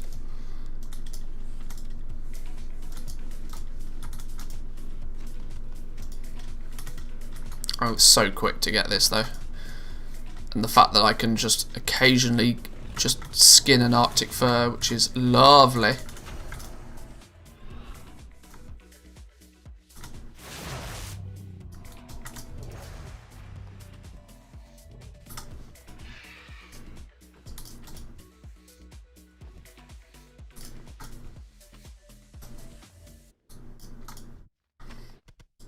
Min-maxing bank stuff? What is this sorcery?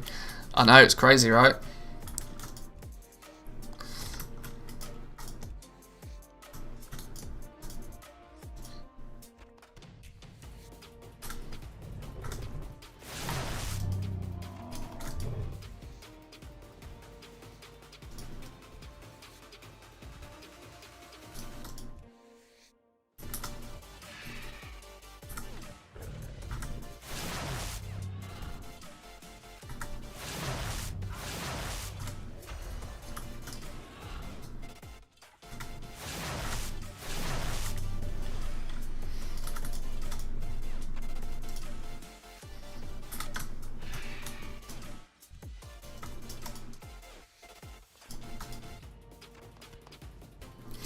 I think I'll probably get, I don't know, maybe 1,000 boring leather from here.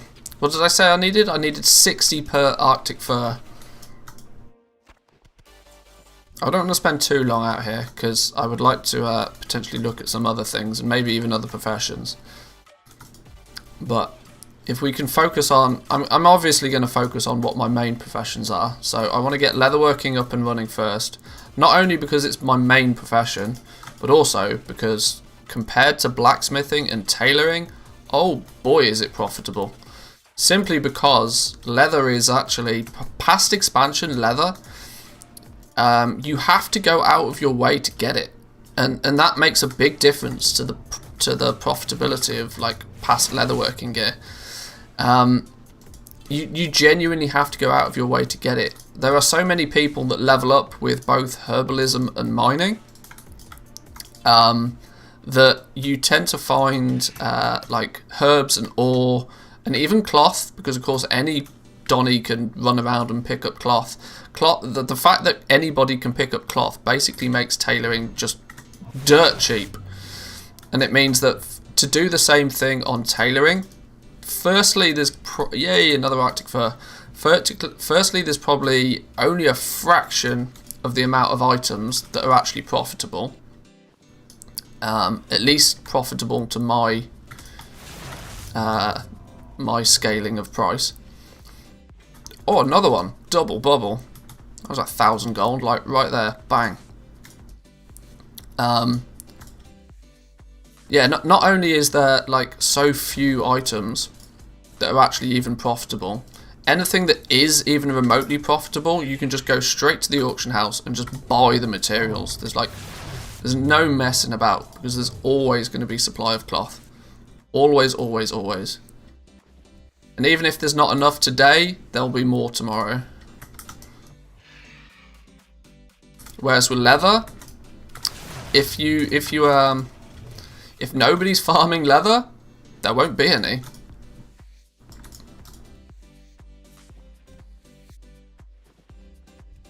And it genuinely means that a lot of the old leatherworking stuff, a lot of the old leatherworking crafts are really profitable.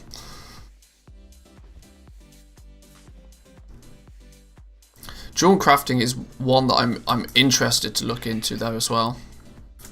I think jewel craft, like, while it doesn't make a lot of sense that old gems would be profitable, the fact that now we've had the level squish, the fact that a lot of old gems are really not that far off current content gems in relation to their stats. I imagine there's a lot of weird situations where old gems would actually sell relatively well now. Now it's likely only to be very specific gems, but I've had jewel crafting since it was a thing. Burning Crusade even, that's when we got jewel crafting, wasn't it? That I've basically got most of the patterns, or cuts should I say. And actually rings and trinkets, the fact that they make rings and trinkets, now whilst they're not, you've got to be careful because they're not transmoggable, so people aren't going to be buying them for transmog. But you will usually find when characters are leveling up that the one thing that they're always missing is rings. Rings are the one item that you will sell on the auction house. And not for transmog. Not just because somebody's trying to complete their collection. People will actually buy a ring off the auction house simply because they need a ring for their character. And you forget, a lot of people don't level their characters in one sitting.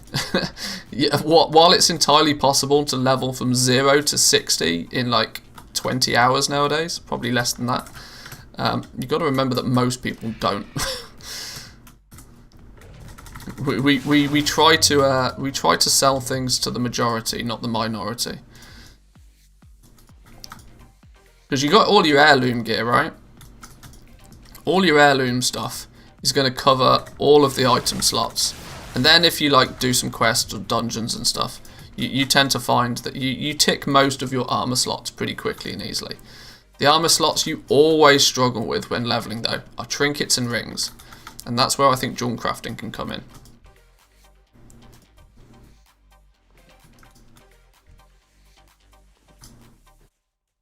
So I'll be interested to see what we can do in that regard. Oh, hang on. I was like, why am I moving so fast? And I was like, I'm not in flight form, that'd be why.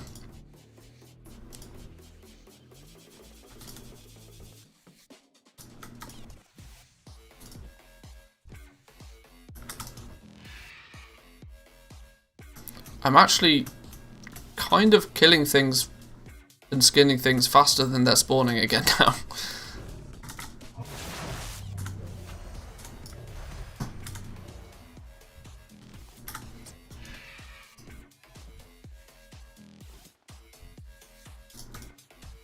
I'd like to get a couple more Arctic fur of like, you know, just straight up by skinning rather than having to...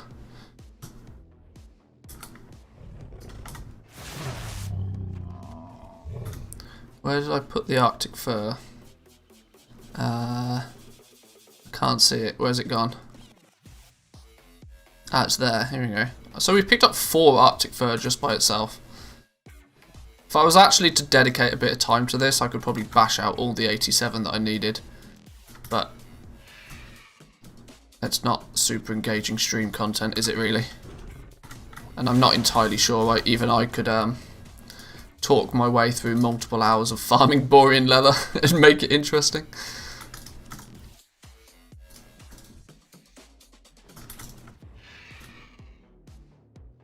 I mean, technically I can talk gold making all day, but I think even I would struggle with that.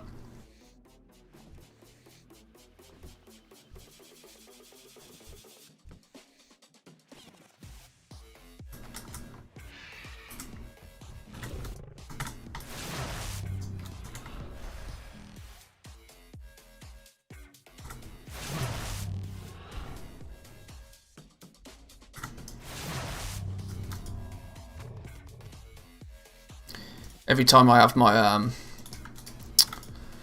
what is it, dash on cooldown, off cooldown, it's worthwhile just zipping through a few packs in one go.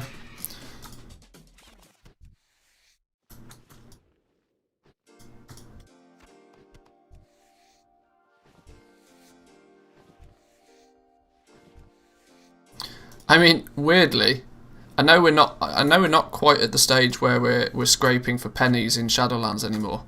But if you're not, if you're totally bored of skinning in Ardenweld for heavy callous hide, this still, now I'm very, very aware, you know, loot appraiser values taken with a pinch of salt. But whilst this leather might not sell super fast, it's another option. For some reason, it's claiming that we're making over 30,000 gold an hour here. Nearly 60,000 gold an hour just farming this stuff, which I think is outrageous, and I don't think it's probably even remotely close. But just the Arctic fur alone, like considering I'd like to reference back to the final days of BFA, when everybody was trying to get their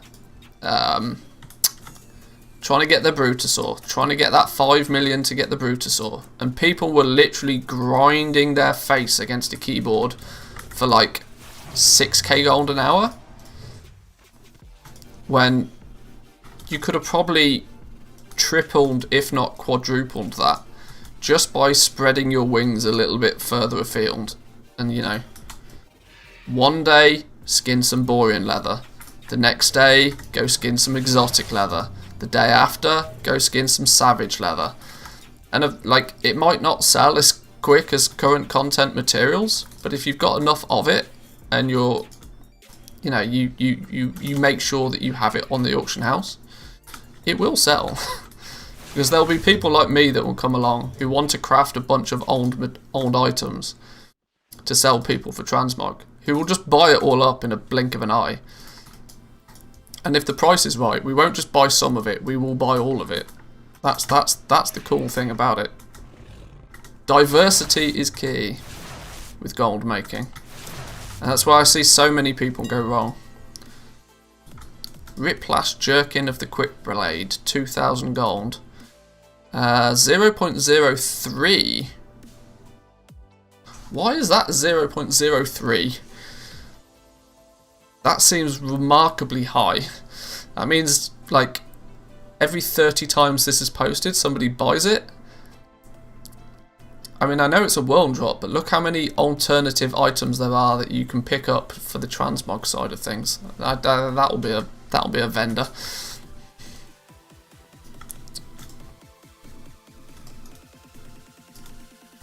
I remember the Zoldazar skinning farm was like 15k gold an hour, and people were losing their minds.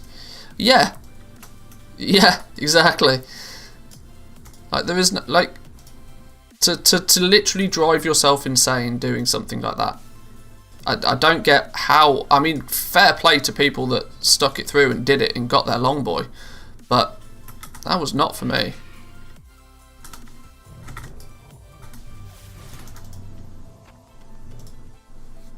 Same with investing. Yeah, the more fingers you have in different pies, the better your chances will be. Because you only, like, if you farm up, gather, and try and list 10 different materials, you've got 10 times better chance that you're going to sell at a good price than if you just farmed up and post only one material. And I watched Preach's Daily Preach video yesterday, and he was talking, in case you guys haven't seen it, he was talking very much about how his channel has got very advanced, and there was good reasons about why his content became a lot more advanced, and he claimed it to have been that, like, he's only one person, or for the most part he was only one person. He's got a team of people behind him now, but there was a long period of time when he was making content for his channel where he was literally just one person. So he had to prioritize the content that he made because he couldn't do everything. And like he was saying that he couldn't, it was not feasible for him to have basic class guides out for every class on patch day. And so hence he stopped producing basic class guides and turned more to the slightly more advanced stuff. But he's also realised, now one thing he didn't say in his video, which I'm hoping he realised and just admitted to talk about in the video, was that you forget just how many, as a YouTuber, as a content creator, you see your subscriber numbers increasing and you assume it's all the same people that's sticking around, but every single expansion to this game brings in 20% of the entire player base is probably brand new to the game at any point. So there's 20% of the entire player base that can't benefit from only the advanced stuff. There's still and always will be constant demand for the basics. Now in Preach's land, he was referring to that as being like basic class guides. And he explained the reason why he'd stopped doing them, because it seemed pointless to him to do. But what I don't think he realised was that there is always that need for basic class guides.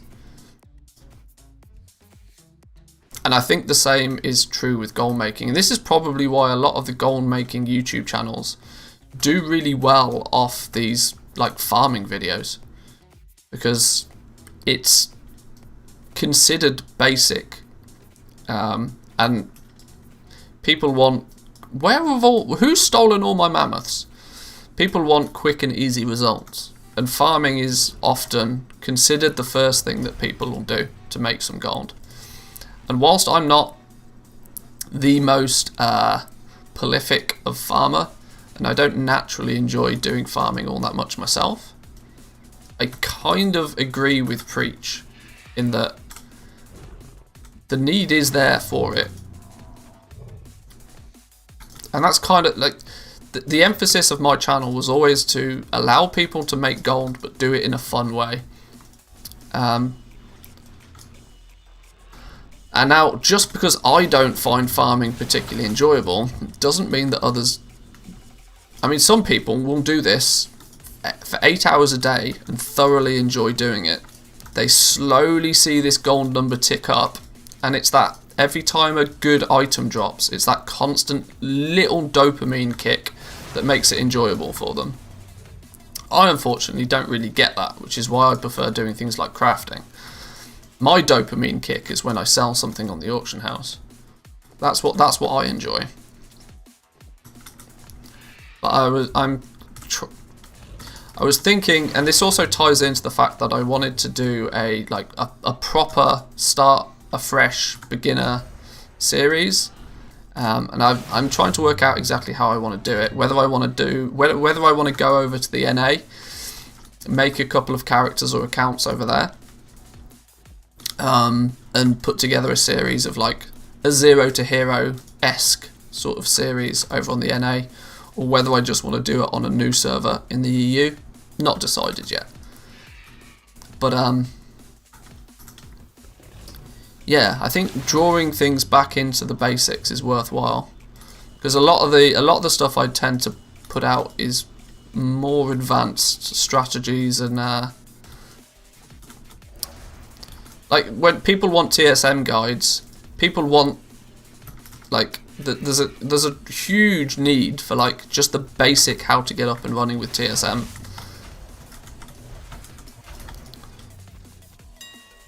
Hey, what was that? Garmal shoulder guards. Another theoretically really high regional market average value when I really don't think it is.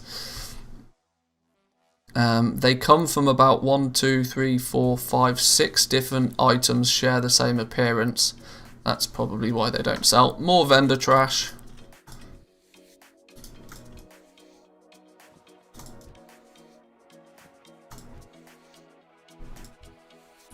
Oh, these mage hunters are skinnable as well. I didn't even know they were skinnable as well.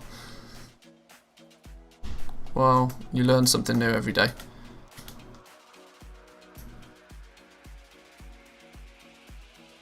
Where have all my mammoths gone? We've not had an Arctic fur for a while, actually. We need to fix that. Stream of luck.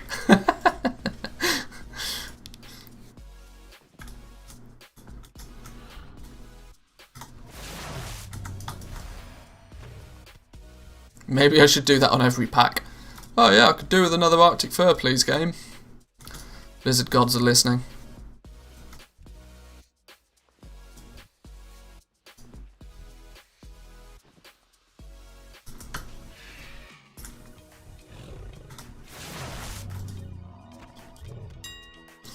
Twisted longbow of the Aurora.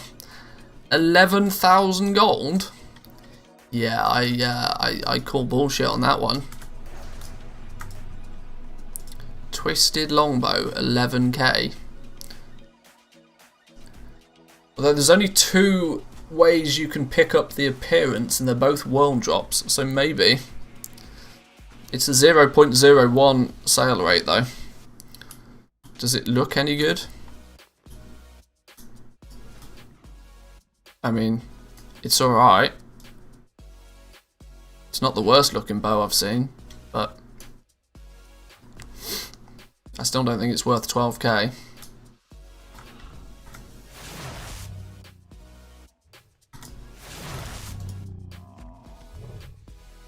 I need to empty my bags actually.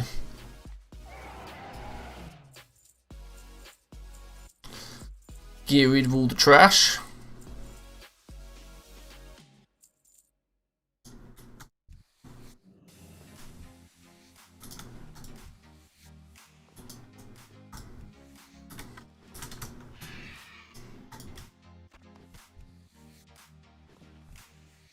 I'll take it off your hands. Vendor price, final offer. Something that is claimed to be that expensive, I might try and do something with it, but I'm assuming these wolves are skinnable.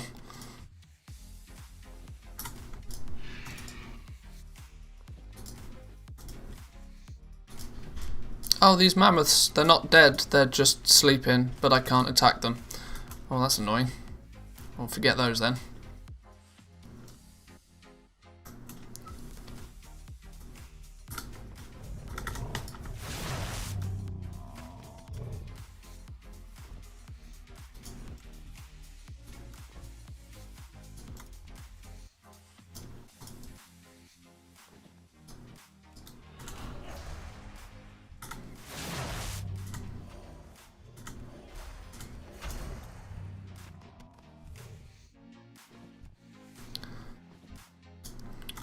Well, I never expected to make 120,000 gold an hour skinning it in Orient Tundra, but we're on track for that right now.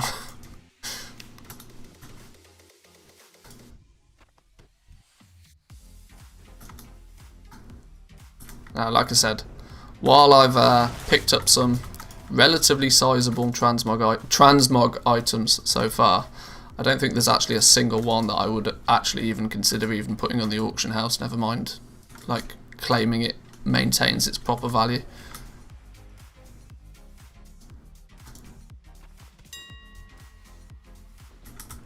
Because it seems to be the fact that there's not a single green item in the game anymore that doesn't make that ding go off. It's like, I wish there was some way to you know, for Blizzard to actually, maybe Blizzard could use the cosmetic thing more frivolously nowadays. Maybe if you, I don't know how they could do it actually, but I guess there's because every time somebody picks up a green item nowadays, they're like, "Ooh, transmog," and it's like, no. It's probably just a green item. Most green items you pick up have 12 different ways you could possibly get that appearance. So no, it's not transmog. Transmog should, like, the transmog moniker should really only be given to items that are unique in appearance. Like, that is the only item in the game that has that appearance. Anything else is just a piece of gear. But there's no way to sort of define one from another. And it's only with add-ons like all the things that you can even see whether something is how you get that appearance. And so what ultimately happens is any green item that anybody gets, they consider it transmog just in case. and because of that, so much stuff gets listed on the auction house for exorbitant prices that is never going to sell. Which all it does is it makes these numbers through things like Loot Appraiser 20 times more inflated than what they actually are.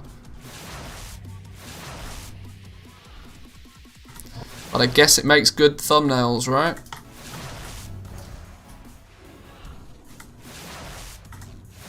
Alright, that should be enough kiln for a second. Just tuned in, any reason you're farming the leather or just selling it? For this exact reason, Arctic fur.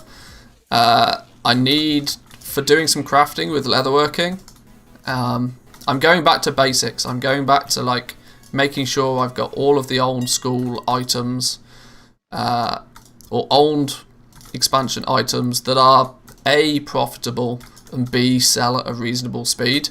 I'm making sure that I've got them crafted and listed on the auction house. Because if you haven't crafted it and you haven't listed it, you can't sell it.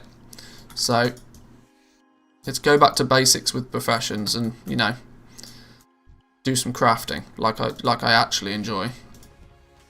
But in doing such, my crafting queue is telling me that I need like I think it was 87 Arctic fur, which there was only maybe 20 on the auction house full stop. So I felt it necessary to go out and get some.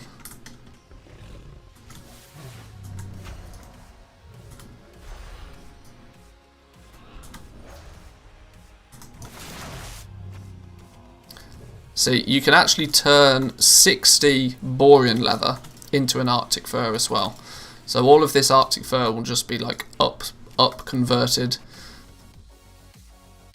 You take, I think it's six borean leather goes into making a heavy borean leather, and then 10 heavy borean leather can be traded for a single Arctic fur. So that's what we plan to do.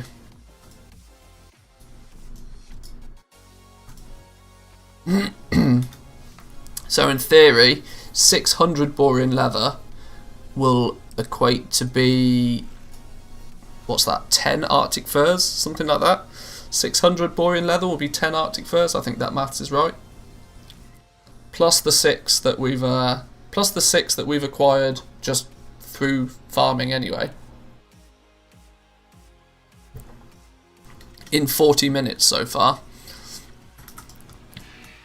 So if I work out how long it takes me to get 600 borean leather, I've got 460 on me so far. Oh no, I've got 660 on me so far. I've got another stack of it somewhere. Oh, there's another cheeky stack of it here, look. So yeah, in less than 40 minutes, I've gained 16 Arctic furs, which has a realm value of, let's say, 500 gold a piece for the Arctic furs. That's about 8k. 8k in what has to be less than 40 minutes. So let's say 35 minutes. It's only it's probably only 15k gold an hour. But like I said, the reason I'm doing it is because the items aren't even on the auction house at all. Not in the quantity that I need them. But that 16,000 gold an hour worth of Arctic fur, I'll convert that into items that will turn that 16,000 gold an hour into like probably 50,000 gold an hour. Easy game. Once they sell, of course.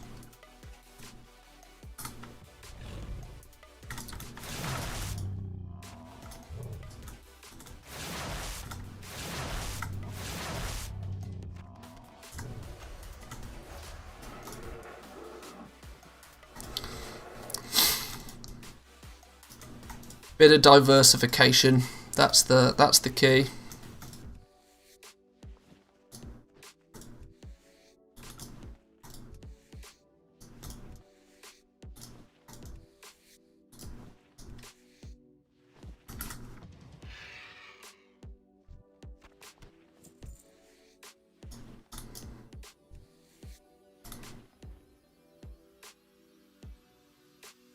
Come on, where's all my mammoths? Here we go.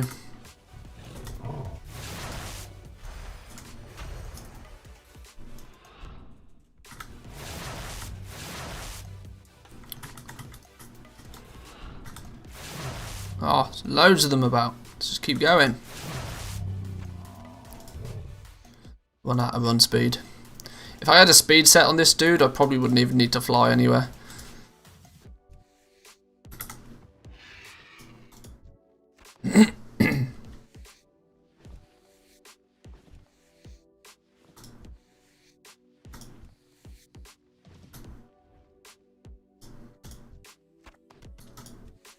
I really do hope we'll be able to craft a few more good items from this. The slight annoyance with the Trade Skill Master crafting is that it's whilst it's really good that it gives you just a massive great big list of things that you need, it's very hard to work out kind of why it is you need them. I'm sure there's a whole bunch of items that need Arctic fur. What I haven't easily been able to find out is if it's only Arctic fur that I still need to make those items, or whether I need anything else. So I might do all of this and still not actually even be able to make some items, but we'll see. Westguard leg plates, 0.03. That's better. but they still have 4 different... It's because it's plate, I would imagine, that it sells better. But there's still 4 possible ways to acquire the pattern. But all 4 of them appear to be probably world drops. So that might be one I might actually even consider putting on the auction house. How about that?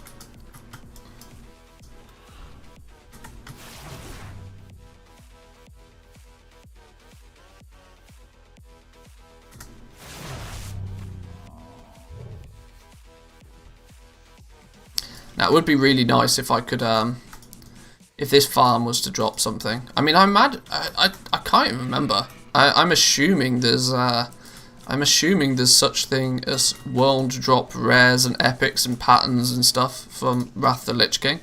I genuinely can't remember. But I'm imagining that that's a thing. So you might even strike it lucky and get a really good item. It's not anything quite as juicy as like a mount or anything, but there's probably some good farmables if you do this often enough.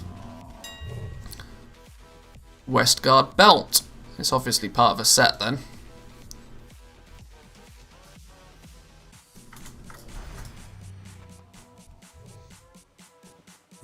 Where's the belt? Oh, there's about 1,000,000 ways to get that one. Vendor that trash then.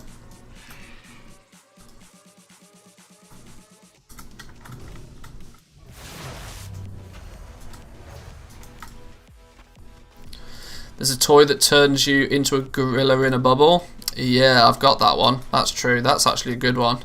I can't for the life of me remember what it's called. But yes, you are right. That does drop, and that's bind on equip.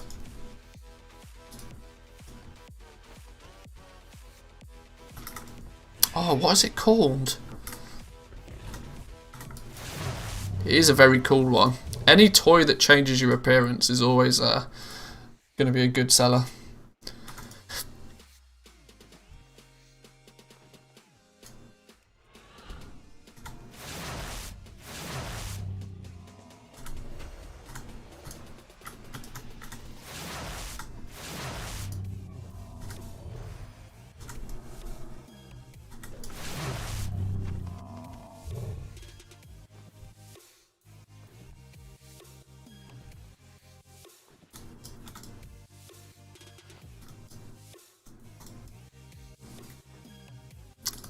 Super Symbian Spear. That's the one. That's the one. Yeah, that thing's really quite cool. Super Simian Spear, Symbian Spear, whatever.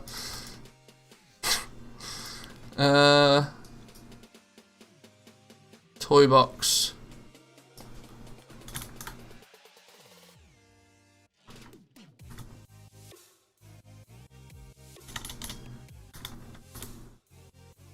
There we go.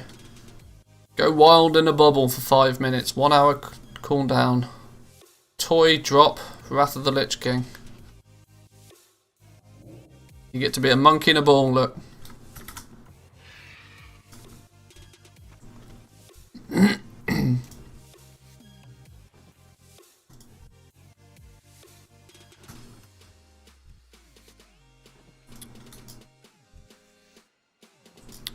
I wish I could see the tooltip for this actually and see how much it's worth, because if you do find one of those, it could be actually worth a lot.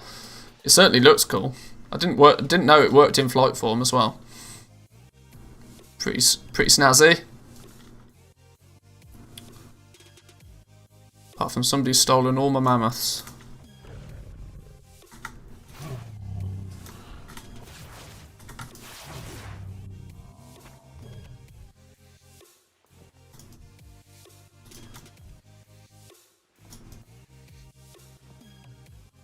There's a lot of toys I still need to collect actually. You guys might have had a sneak peek into just the sheer lack of toys that I own on my account.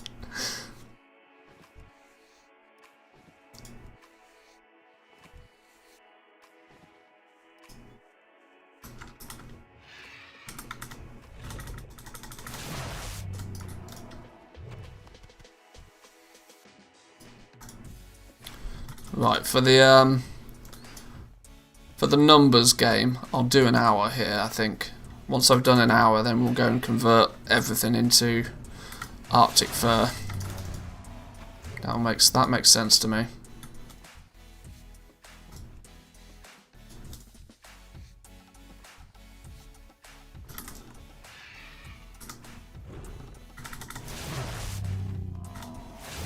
I missed one. We probably don't need this and we don't need that, and if we get rid of those two, then we can put this in the corner. There we go.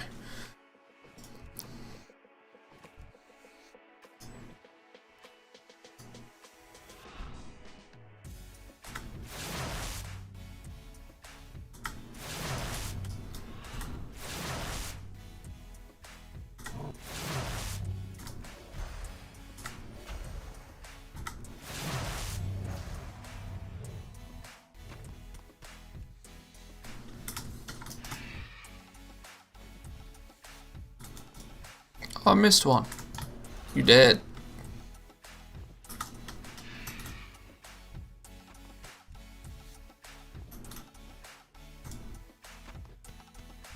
And actually thinking about it, even boring leather itself, like even if I didn't bother converting it to Arctic furs, the price that you could, the thing is that like you could double your money probably just by selling the boring leather.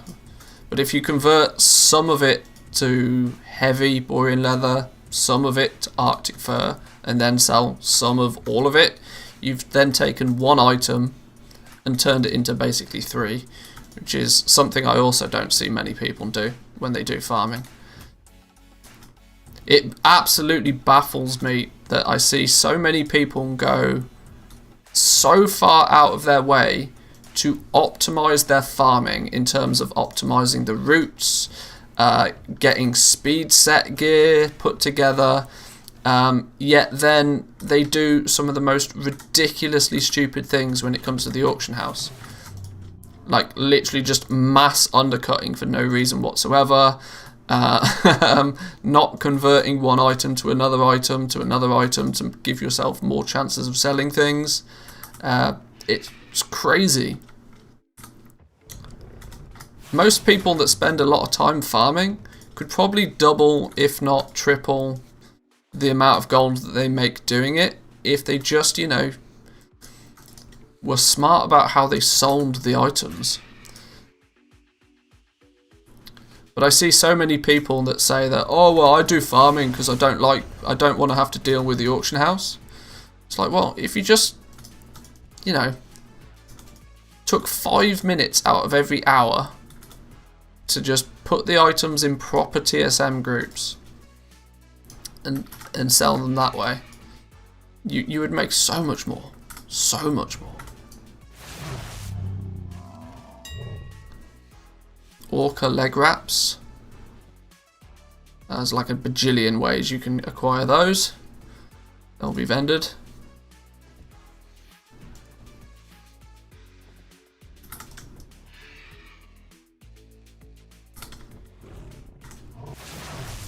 Maybe that's a video idea. How to double your farming results without farming anymore.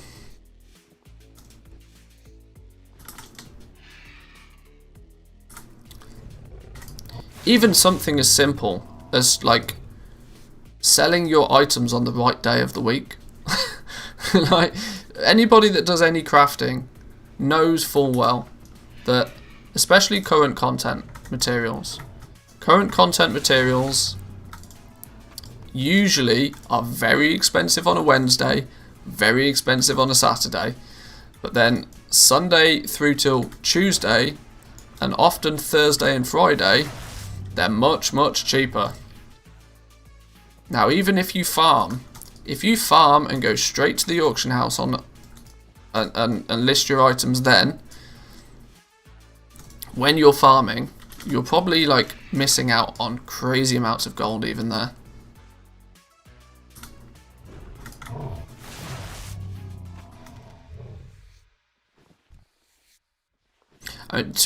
If I'm honest though, I genuinely don't understand the reason why people that farm current content materials why they also feel the need that they have to be the cheapest on the auction house. Like, those materials are going to sell. If not today, they'll sell tomorrow. You can list them for the price that you want for them. They will sell.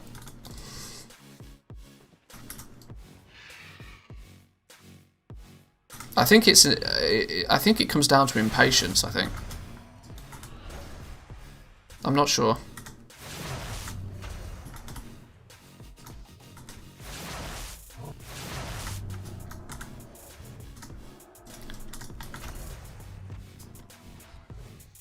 I don't know. Like I said, maybe it's just that people are so averse to using the auction house correctly. I mean, it works in favour for crafters, I suppose. That the more farmers that don't know how to use the auction house properly, the better for any crafters, I guess, because it just means the materials are cheaper. Impatience and wanting to make that fast money, yeah.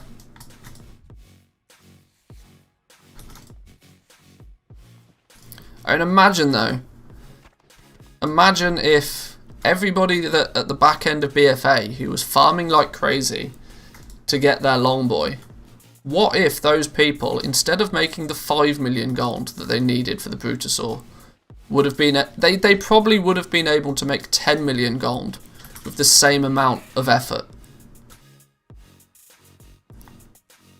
But in most cases they just chose not to.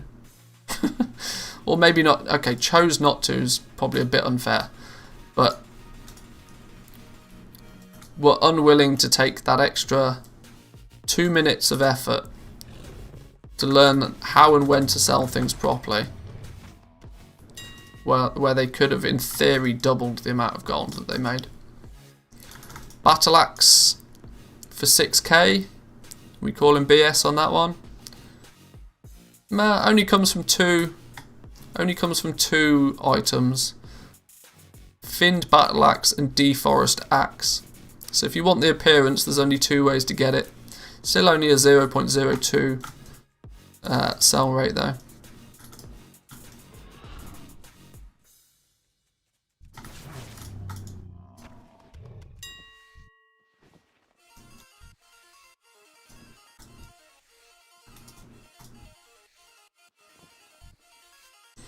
I literally whisper people to tell them they're dumb AF because they undercut like that. Well, unfortunately that's the wrong way to do it. That's not going to make anybody change the way that they do things. People won't learn until they want to learn. If you tell them they're doing something stupid, they're just going to keep doing it. That's not incentive enough for them to change their ways. Hey, an Arctic Fur, that's what we needed. And you can't even give people a valid reason to why what they're doing is stupid. They still have to want to, like, change it themselves.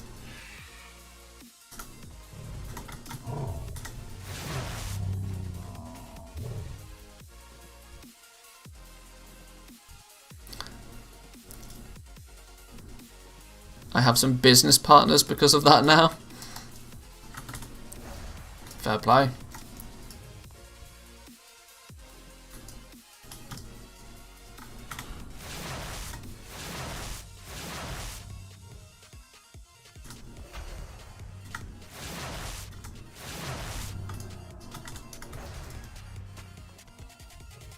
Right, we're almost done with our hour here. We'll probably skin up what we've killed now, and then we're probably about done.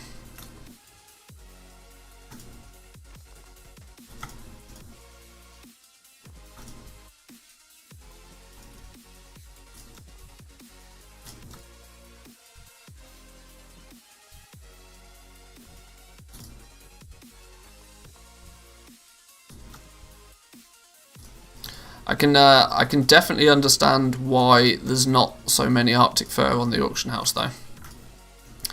That becomes very apparent when, if you are actually just genuinely skinning to get it, you're looking at less than 10 an hour.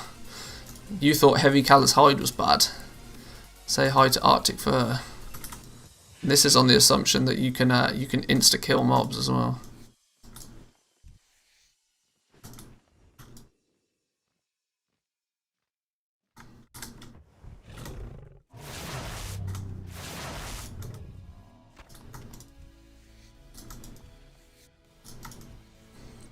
This is why I genuinely don't think that Blizzard were ever like in much concern about the heavy callous hide drop rate. I know people were kind of uproared about, oh, it's so bad, it needs to change, but it's not any different to what rare materials have been in the past. The only slight difference is that there's actually just more demand for it right now, which is why the price was so high. But right, with that being an hour's worth of farming, 110,000 gold an hour, that's ridiculous. I don't think there's even a single one of those transmog items that we looted though that will actually even post on the auction house. But we acquired ourselves nearly 1,000 boring leather. Now, if I were actually focused and wasn't like doing other things, messing about, I'd probably get 1,000 boring leather an hour. On top of that, we picked up 7 Arctic fur, which is not great for an hour's worth of effort. Not great at all, but that is equally why it has a market value for me of over 500 gold a piece. Now, if you look on your realm, and your regional sale average is 100 or so gold, that's worthwhile buying, because there's nobody in their right mind that is going to farm 7 Arctic furs in an hour for like 700 gold.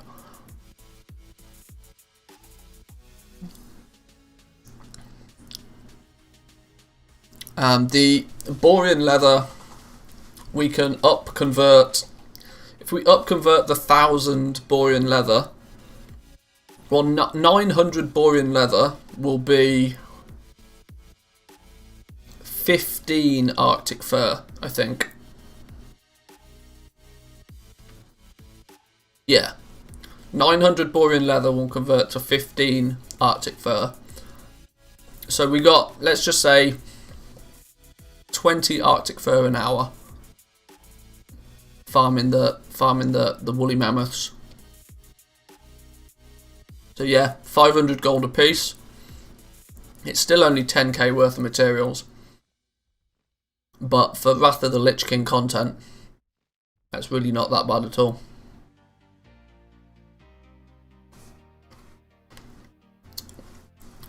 Plus, there is always the option of, there's always the option of finding something that's worthwhile to sell. Now, I didn't really find it. I did pick up a whole bunch of greens.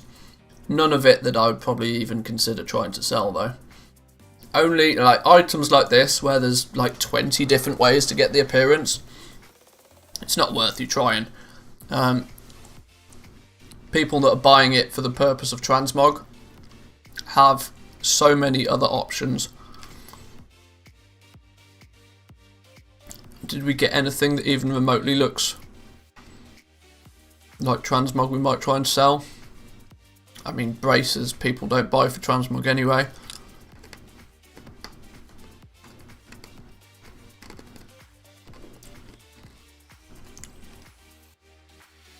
You'd be better off if you struck lucky with getting a few weapon drops.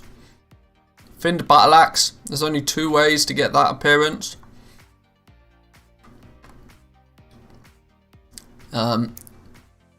Vendor sell price, at least vendor sell price on these items is going to mean your listing fees is not going to be too tragic. And plate gear, even if there are a few different ways to get the appearance, for some reason plate gear always sells better from a transmog point of view.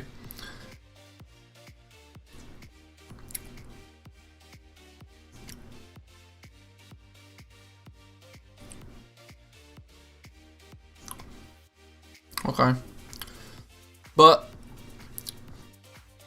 between 10 to 15k guaranteed an hour out here. It's going to take a bit of time for it to sell, obviously, but it'll do. Like I said, I'm going to turn all of the Arctic fur into considerably more anyway, so we need to go to Dalaran then, I guess, to convert. In fact, I'm going to need to send this borean leather to my leather worker first, aren't I? It's not. I'm not going to be able to convert it to borean leather. So let's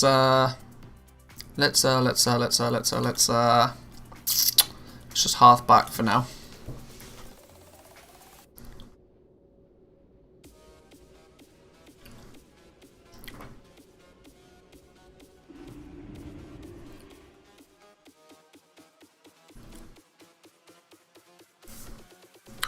Like I said though, given the choice, I'd have just bought the Arctic fur like straight off the auction house, but if it's not there, there's not a lot I can do about it. Let's sell some of the trash.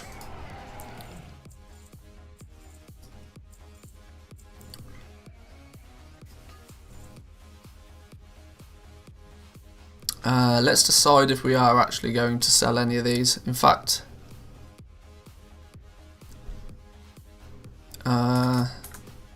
add-ons, can I mog it? Where's can I mog it? There it is. If there's any appearances I need, I might as well use them. If not, we'll vendor any other stuff.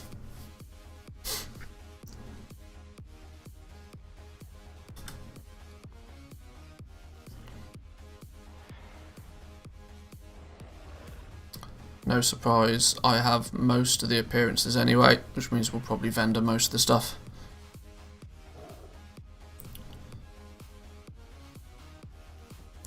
Rhino meat. Virtually no need for this, we'll just sell a bunch of the rhino meat.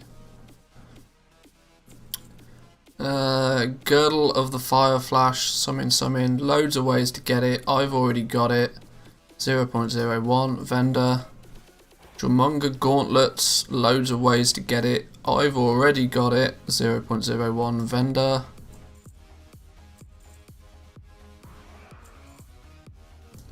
Golden Clover, Tiger Lily, these are all herbs. Niffler, Helmet of the Fire Flash, I've already learnt it. Loads of ways to get it. 0.02, sell it. Vendor it, I mean. Westguard Belt, loads of ways of get it. Vendor. If it's 0.01, it's like insta vendor. 0.03, that's only because there's only 4 ways to get it. It's, I mean, that one in theory I should probably try and sell it, but it's a lot, yeah, it falls into the maybe category. Bracers, I've already got it, get rid of them. Legs, way too many ways to get it. Bloodsport Hood, way too many ways to get it. Rings do have much better sell rate, like we were talking earlier. The sell rate on rings is always much better because it's what people are always missing when they're leveling their characters. Rings are usually something that is worthwhile just throwing on the auction house for a cheap price anyway.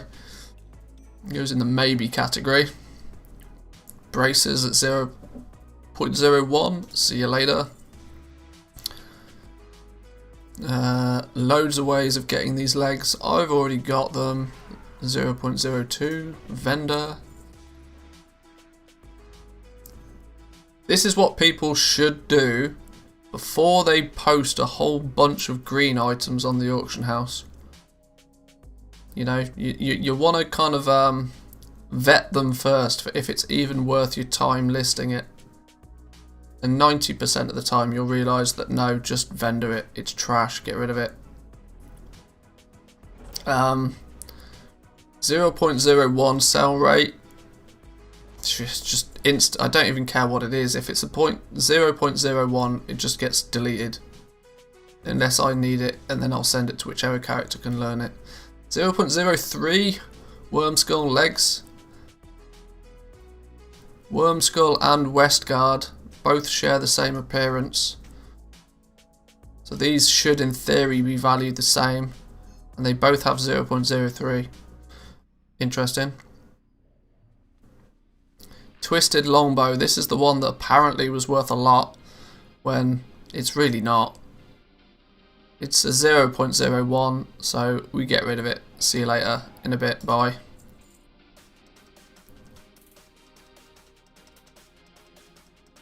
I've got a whole bunch of other items I've picked up from other farms as well. I should probably quickly go through. Barbarian Spear of the Quick Blade. I've already learnt it. Comes from Mr. Pandaria. 0.02. There's only 3 ways of getting the appearance. That's probably worthwhile trying to sell. Regional sale average is 2k. I know it's 0.02. It's a very low sell rate. But there's only 3 ways to get an appearance, and it's a weapon, which it puts it in better position to actually sell. Bronzed Broadaxe. 4 ways to acquire the appearance. 0.02 sell rate. Obviously doesn't look quite as good because its regional sale average is only 190 gold. No, we'll scrap that one. Bejeweled Scepter. Way too many ways of getting this. Way too many ways of getting that. Sell. I apologise, I know this part is probably the least interesting, but World Drop Mr. Pandaria, or you get it, yeah, World Drop in Mr. Pandaria, whole bunch of wands, no, trash, Glowstar Rod, trash, Wall Shield, way too many ways to get it, Overlord's Shield. That's a unique appearance. A unique appearance. Well, what do you know? Is that really the case? The only way to get this is by this? Cool. That in theory then should sell. We love ourselves a bit of a unique appearance.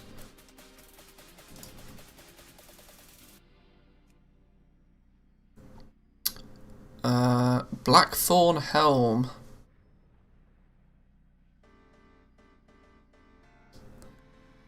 Now this isn't a unique appearance, but Grove Warden's Great Helm, I can't imagine is something that's that easy. Oh, this is current content stuff.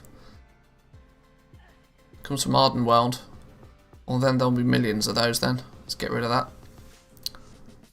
See you later. 35 gold vendor sell price means I'm not going to want to put it on the auction house more than once in case it never sells. High Peak Helm of the Quick Blade. Loads of ways to get it. Mr. Pandaria. 0.02, trash. Heroes Band. World Drop. Unique appearance. We love ourselves some unique appearance. Hyperion Shoulders. They're a seller. Arcane Pads. Unique appearance, all the same. Shimmerborough Robe of the Quick Blade. This is Ardenweld again.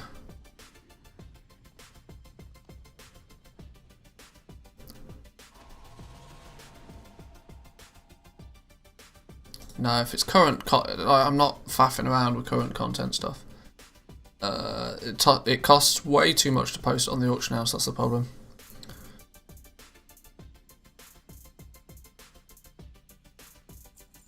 Duskwoven Tunic. Unique appearance. Cheap, but unique appearance. If you want that appearance, you gotta get that item. Is that true to say with a lot of the classic or vanilla gear? That a lot of it is unique appearance? Must be. Even tied wrist wraps are current content stuff. See you later. Sourrock braces. Lots of ways to get the appearance. Trash. Masterwork braces. Yeah, it's a unique appearance, but it's stupid braces. I mean, it's braces. Nobody buys braces for the purpose of transmog, unless they're just trying to complete a set. Oh, I don't know. Maybe it goes in the maybe group. Dusk Thistle gloves, Ardenweld, current content, see you later. Seafarer grips, that's odd. Why have I still got those in my bags? I gotta remember actually that this character's only level 52. That's probably why he's got a lot of low level gear. High Counselor gloves, 0.01 on a unique appearance. Can be learned by my mage though.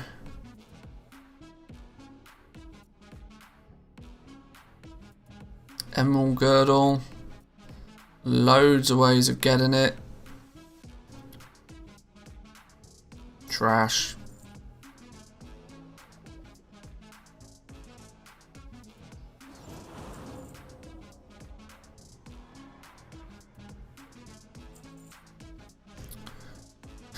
Mystical leggings.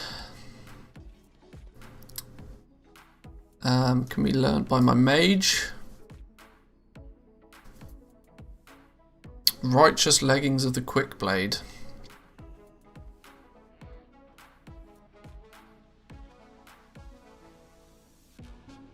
Three variations in how to learn it. I've not learnt it yet.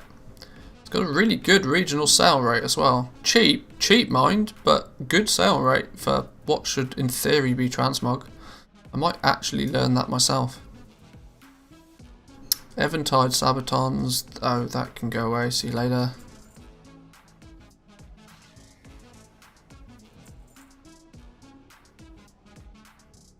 Even-holed boots, once again, is another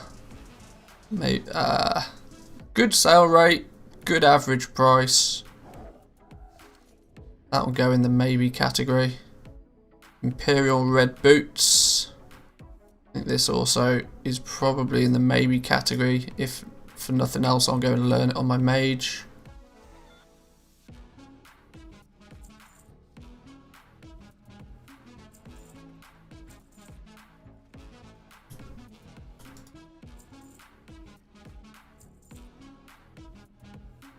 Now a bunch of random trash. Zesty clam meats we don't need. Turtle meats we definitely don't need.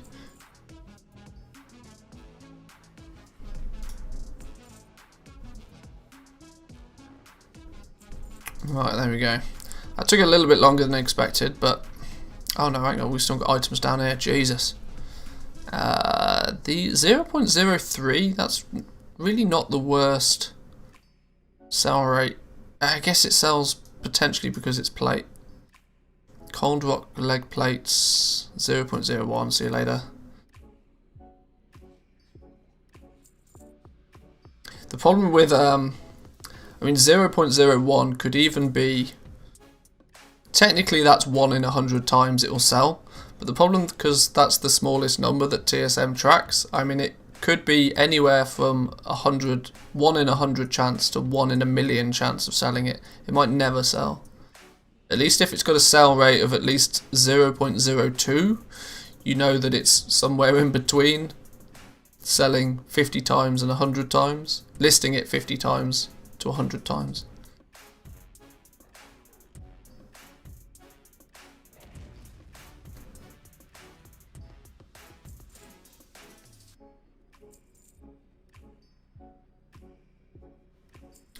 Right, there we go. Cleaned out the inventory a little bit.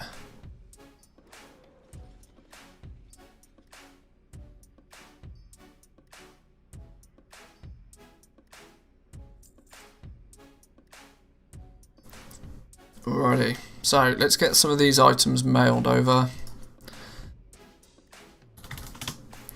What's the Arctic fur? All the Borean leather. We'll deal with selling the transmoggy stuff in a minute.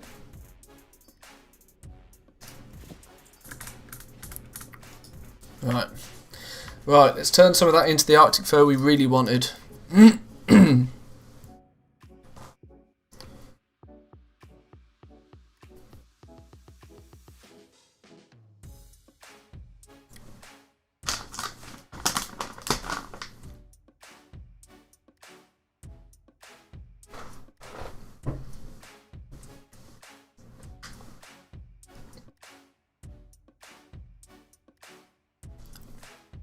Way too many add-ons on my main character. It takes way too long to load.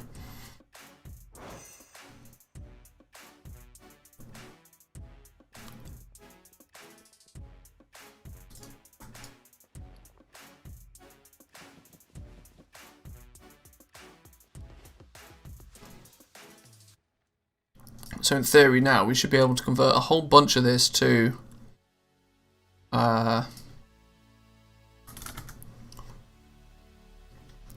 heavy borean leather. There we go. And then in turn, we can turn that heavy borean leather into the Arctic furs.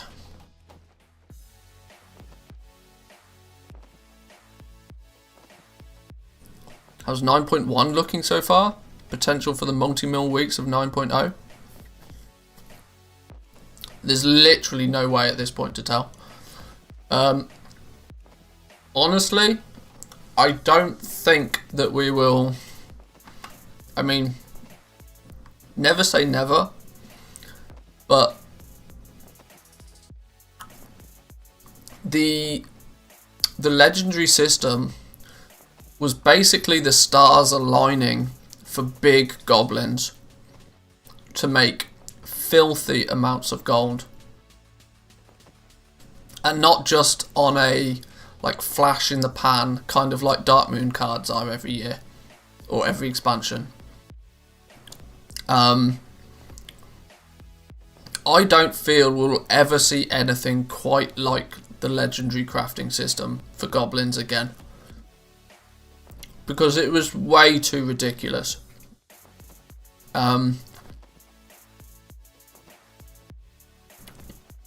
Yeah, quite simply, it was just way too ridiculous. There was no barrier to entry, sure, apart from the massive 50 million gold barrier to entry to get it all done quickly.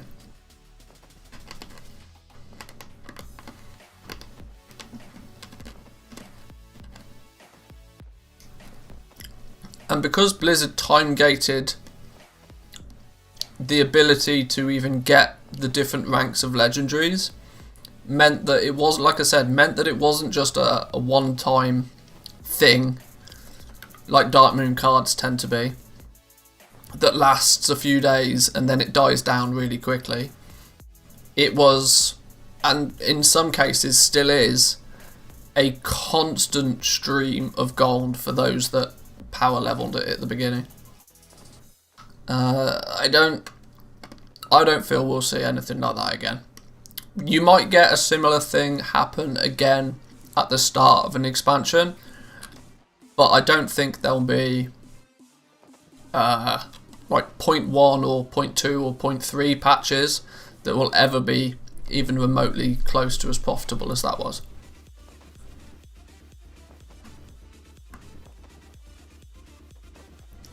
Because on some servers, what it has done has literally funneled the majority of the gold from the entire server into the pockets of maybe 3 or 4 people.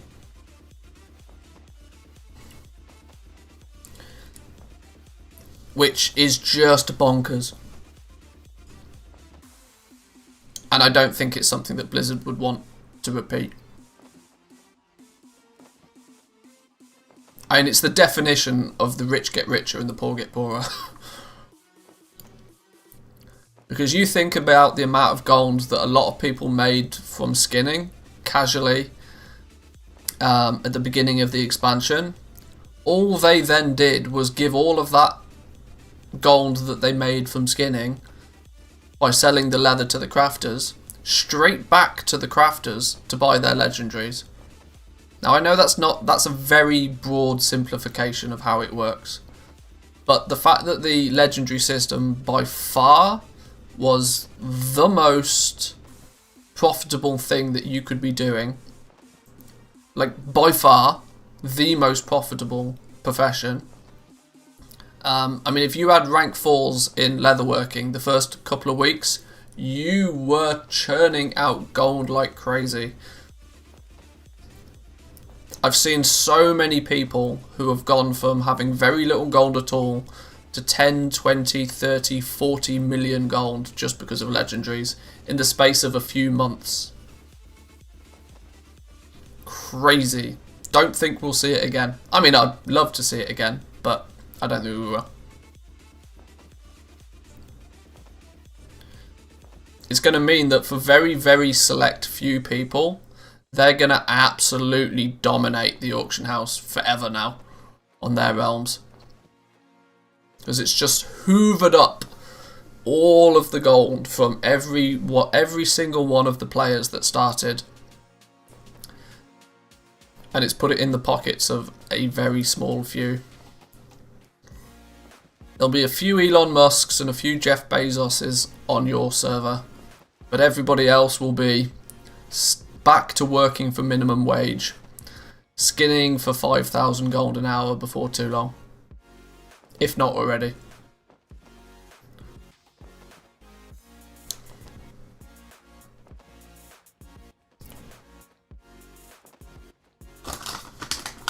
So does that answer your question?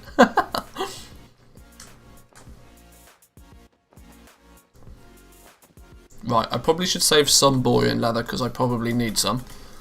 Now we need to get to... Old Dalaran. How's the easiest way to get to Old Dalaran?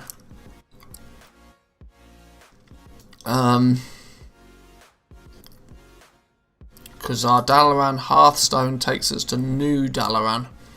Old Dalaran we take the portal, don't we?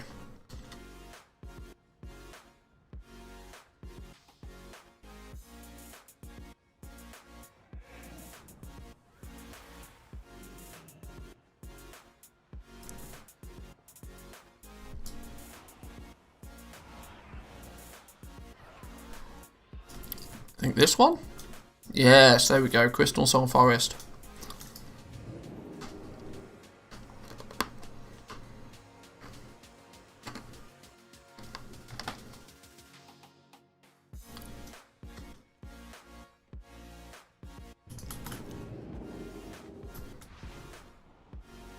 If we head over to this dude, there should be a frozen orb vendor.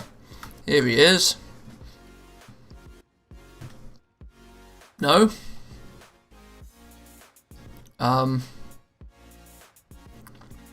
Is it not this dude then?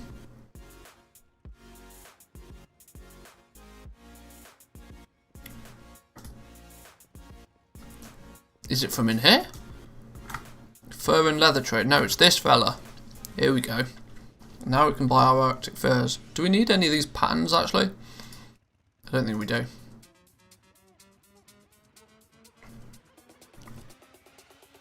We probably learnt all of these back in the day.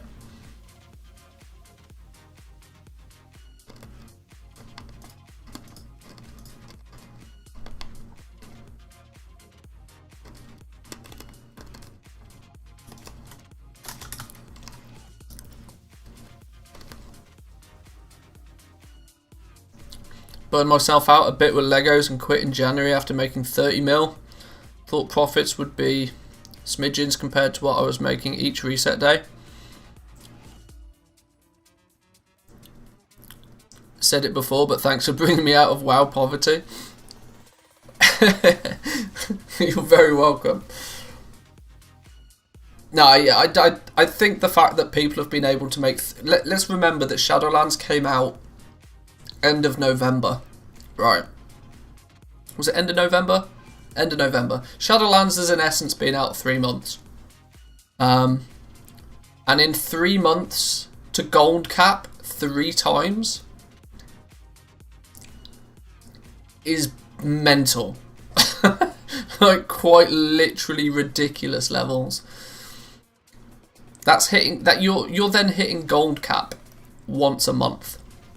Let's just put that into into context for a minute. That there are many people that struggle to make enough gold in a month to buy 1 token to pay for game time. And 1 token is what? maximum 200,000 gold.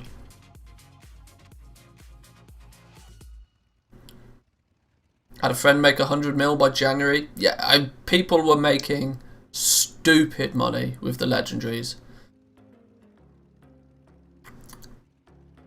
And like I said, it's taken all of the gold that sits at the bottom in the average casual player base, and it's sweeped up all of that gold and given it all to about 4 or 5 people on your server.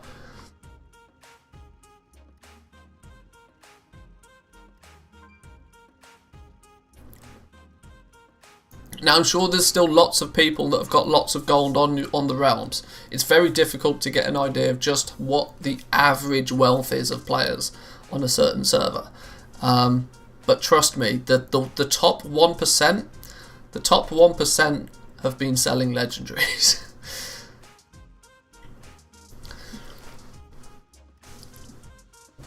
I mean, Hickons, for example, said that he made more gold in the first 2 months of Shadowlands than he made in the entirety of BFA. And he's a 500 IQ gold maker to begin with. And he made more gold in 2 months of Shadowlands launch than in the entirety of Battle for Azeroth, which was like 2 years long. Ludicrous. Do I want to buy more Arctic fur? I have the ability to, but it's going to mean I'm going to use all of my heavy borean leather. How many do I still have? Apparently a lot of them. Can I buy another 20?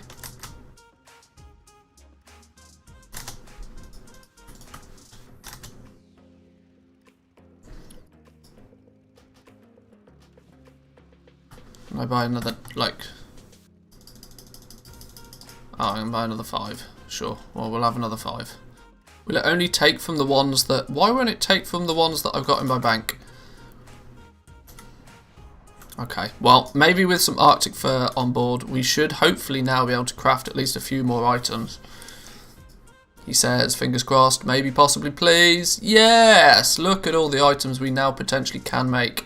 All because we were missing Arctic furs before. Some big baller ones as well. This, for those that have recently joined, is the reason why we were gathering up Arctic fur. Lightning infused leggings. 8 primordial saronite, 8 Arctic fur, 16 eternal air, 20 icy dragon scale. Potential profit of 51,000 gold over crafting. Now it's probably a very, very low sell rate. Incredibly low, 0.02. Cost me, well, it quotes the crafting cost of being just under 6,000 gold. But on the basis that those Arctic fur we farmed up ourselves, and it's the Arctic fur which is the lion's share of the crafting cost there, realistically means that these only cost a couple of 100 gold. Or maybe 8 Arctic fur is like, well, just because you farmed the materials doesn't make them free, I suppose. That's a mantra you should always live by. So this, maybe it is still 4,000 gold crafting cost. But there's only 4 of them on the auction house right now, and they're being listed for over 50,000 gold apiece, with the regional market average being 48,000 gold, and the regional sale average of being 16k. So if I price these, my minimum price on these will be 10k. As long as I can get at least 10k for these, and if I happen to be the only one posting them, I'll actually only post them for 14k, which should make them an absolute steal. But of course I'll undercut anything under 100k. Solid. That's worth my time. Let's go to the next one. Rocksteady Treads. From the same era. Similar situation. 4 to 5,000 gold crafting cost. A lesser sell rate on these. Although if you want the appearance, I mean, I still technically I need these appearances myself, but I'm not super fond on learning these myself. But that will be the end result. If I can't sell these within a month or so, then I'll just learn the pattern myself, and it won't be a total loss. Let's keep going.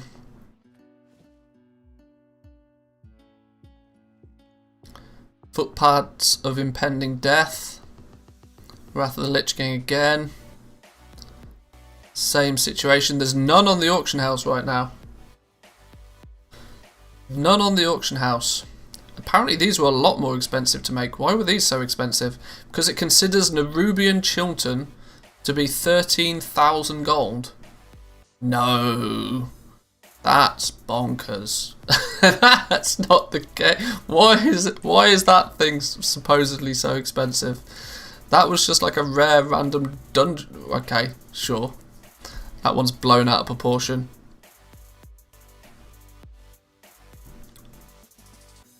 Let's keep going. Let's craft a few more. But as you see, guys, like literally an hour or so today, crafting up a bunch of these items, even if they take a couple of months to sell, once you've crafted them, as long as it's on the auction house, there's a chance it can sell.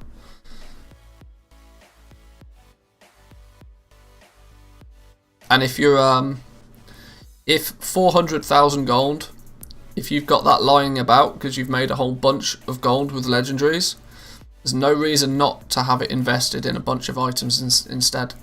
Having 400,000 gold sat in your bags is not making you any more gold. It looks good in your bags, but it's not doing anything for you. Spend it on crafting some items. Get those items on the auction house. The ones that sell are gonna make you a lot more gold. Hang on, there's a dude here. Look, you don't even need to go anywhere. Yoink! Oh, it's Miss Banks. She's away. She's one of the other Elon Musks on my realm.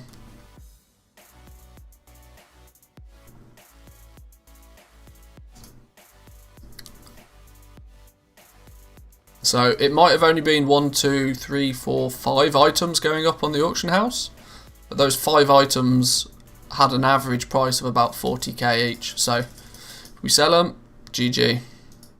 We've got now, with just leatherworking alone, 1.6 million gold worth of crafted items on the auction house. Getting there. Getting there. By the time that we have this entire list, there's still add these two together, 1.8 million gold worth of items here. So once we get those crafted, we'll be up to about 3 to 3.5 million gold worth of just leatherworking crafted items. Nice. Nice.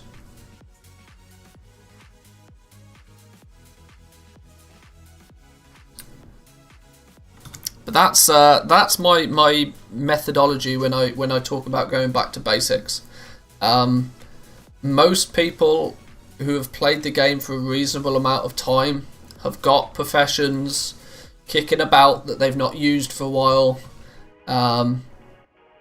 Like, once I've crafted these items, the only upkeep is every 48 hours I'll come along, I'll empty my mailbox, and I'll put them all back on the auction house. That's going to take me maybe 10 minutes per character every 2 days to keep those items on the auction house.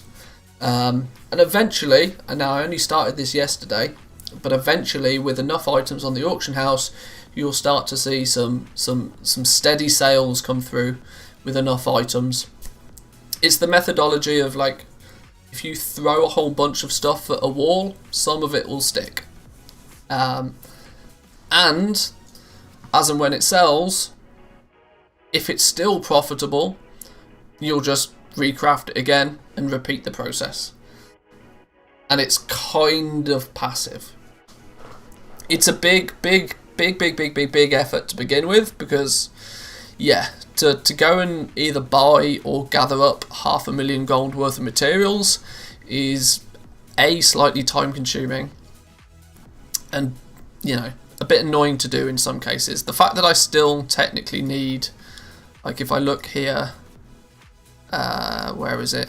I still technically need 52 more Arctic furs to craft a whole bunch of other stuff. But I can cherry pick these off the auction house when they're the right price. I mean, in theory, if I look at Arctic fur now, let's go do a quick scan. The Arctic fur on my realm is still like 500 or so gold a piece. Technically, I should probably still just buy the Arctic fur off the auction house. But what I don't want to do is I don't want to buy all of this out now, because then the problem is I only make the issue worse for myself. I need to buy Arctic fur, but I don't want these people to know I need to buy Arctic fur. I want these guys to get bored trying to sell it for 500 gold and instead list it for 250 gold. And when they do that, that's when I'll buy it.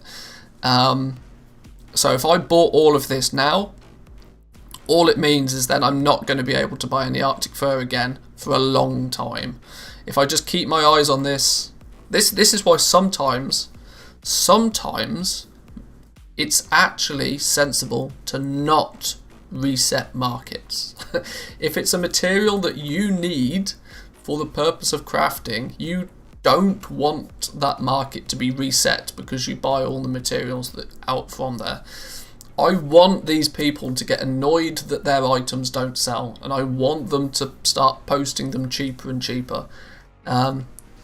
Interestingly, somebody's undercutting by only 1 silver, which means this is TSM posting. This is not people like manually posting it. But occasionally, if I check the auction house once a day when I relist some items, occasionally I will find some Arctic fur nice and cheap. And this process is the same for every material. Like for example, Drumunga scales. I don't need many of them, but I still need some of them. I need 39 of them. I would rather not pay 400 gold a piece, but I don't want to buy out a whole bunch of them. This dude's got 150 of them. He's going to get bored trying to sell them at this price, and he's going to want more gold. So the likelihood is eventually he'll just, you know, dump them for 200 gold to try and get that quick sale, and I'll reinforce his quick sale mentality by then buying them when he posts them super cheap. But right now these are not cheap enough. So if you do some crafting with your professions and you go through some gear that, even if it quotes it to be profitable here, don't feel the need to have to craft every single item on this list. The cheaper you craft these items, the more profit you'll make on them when you sell them. So, yeah. But I'm going to go get some food, boys and girls. I'm going to leave it there for today. Hope you enjoyed. If you did, smash the like button. It really does help the channel grow. What I should probably do, I'm terrible at doing this, but I should probably do a bit of a sellout. Because I'm terrible at selling out. If you enjoy the content and you've made a whole bunch of gold, consider joining the Morning Coffee Club. It helps support me, create these streams, create these videos that I put out there for you. I do most of this for no reason other than to help you guys out, and there's a slight selfish element that I enjoy doing it, but it's not for huge monetary gain. But those of you that do choose to support myself and the channel do make it so that I can offer everything that I do for free to the majority. Any of my spreadsheets, my groups, all of that sort of stuff I offer out to you guys for free. No paywalls, no subscribe to Patreon to get X, Y, and Z. Just, you know, it's all there for you. But I'm going to leave it there for today. Like I said, hit the subscribe button if you're new around here. Smash the like button before you leave. And I'll catch you guys next time. Peace.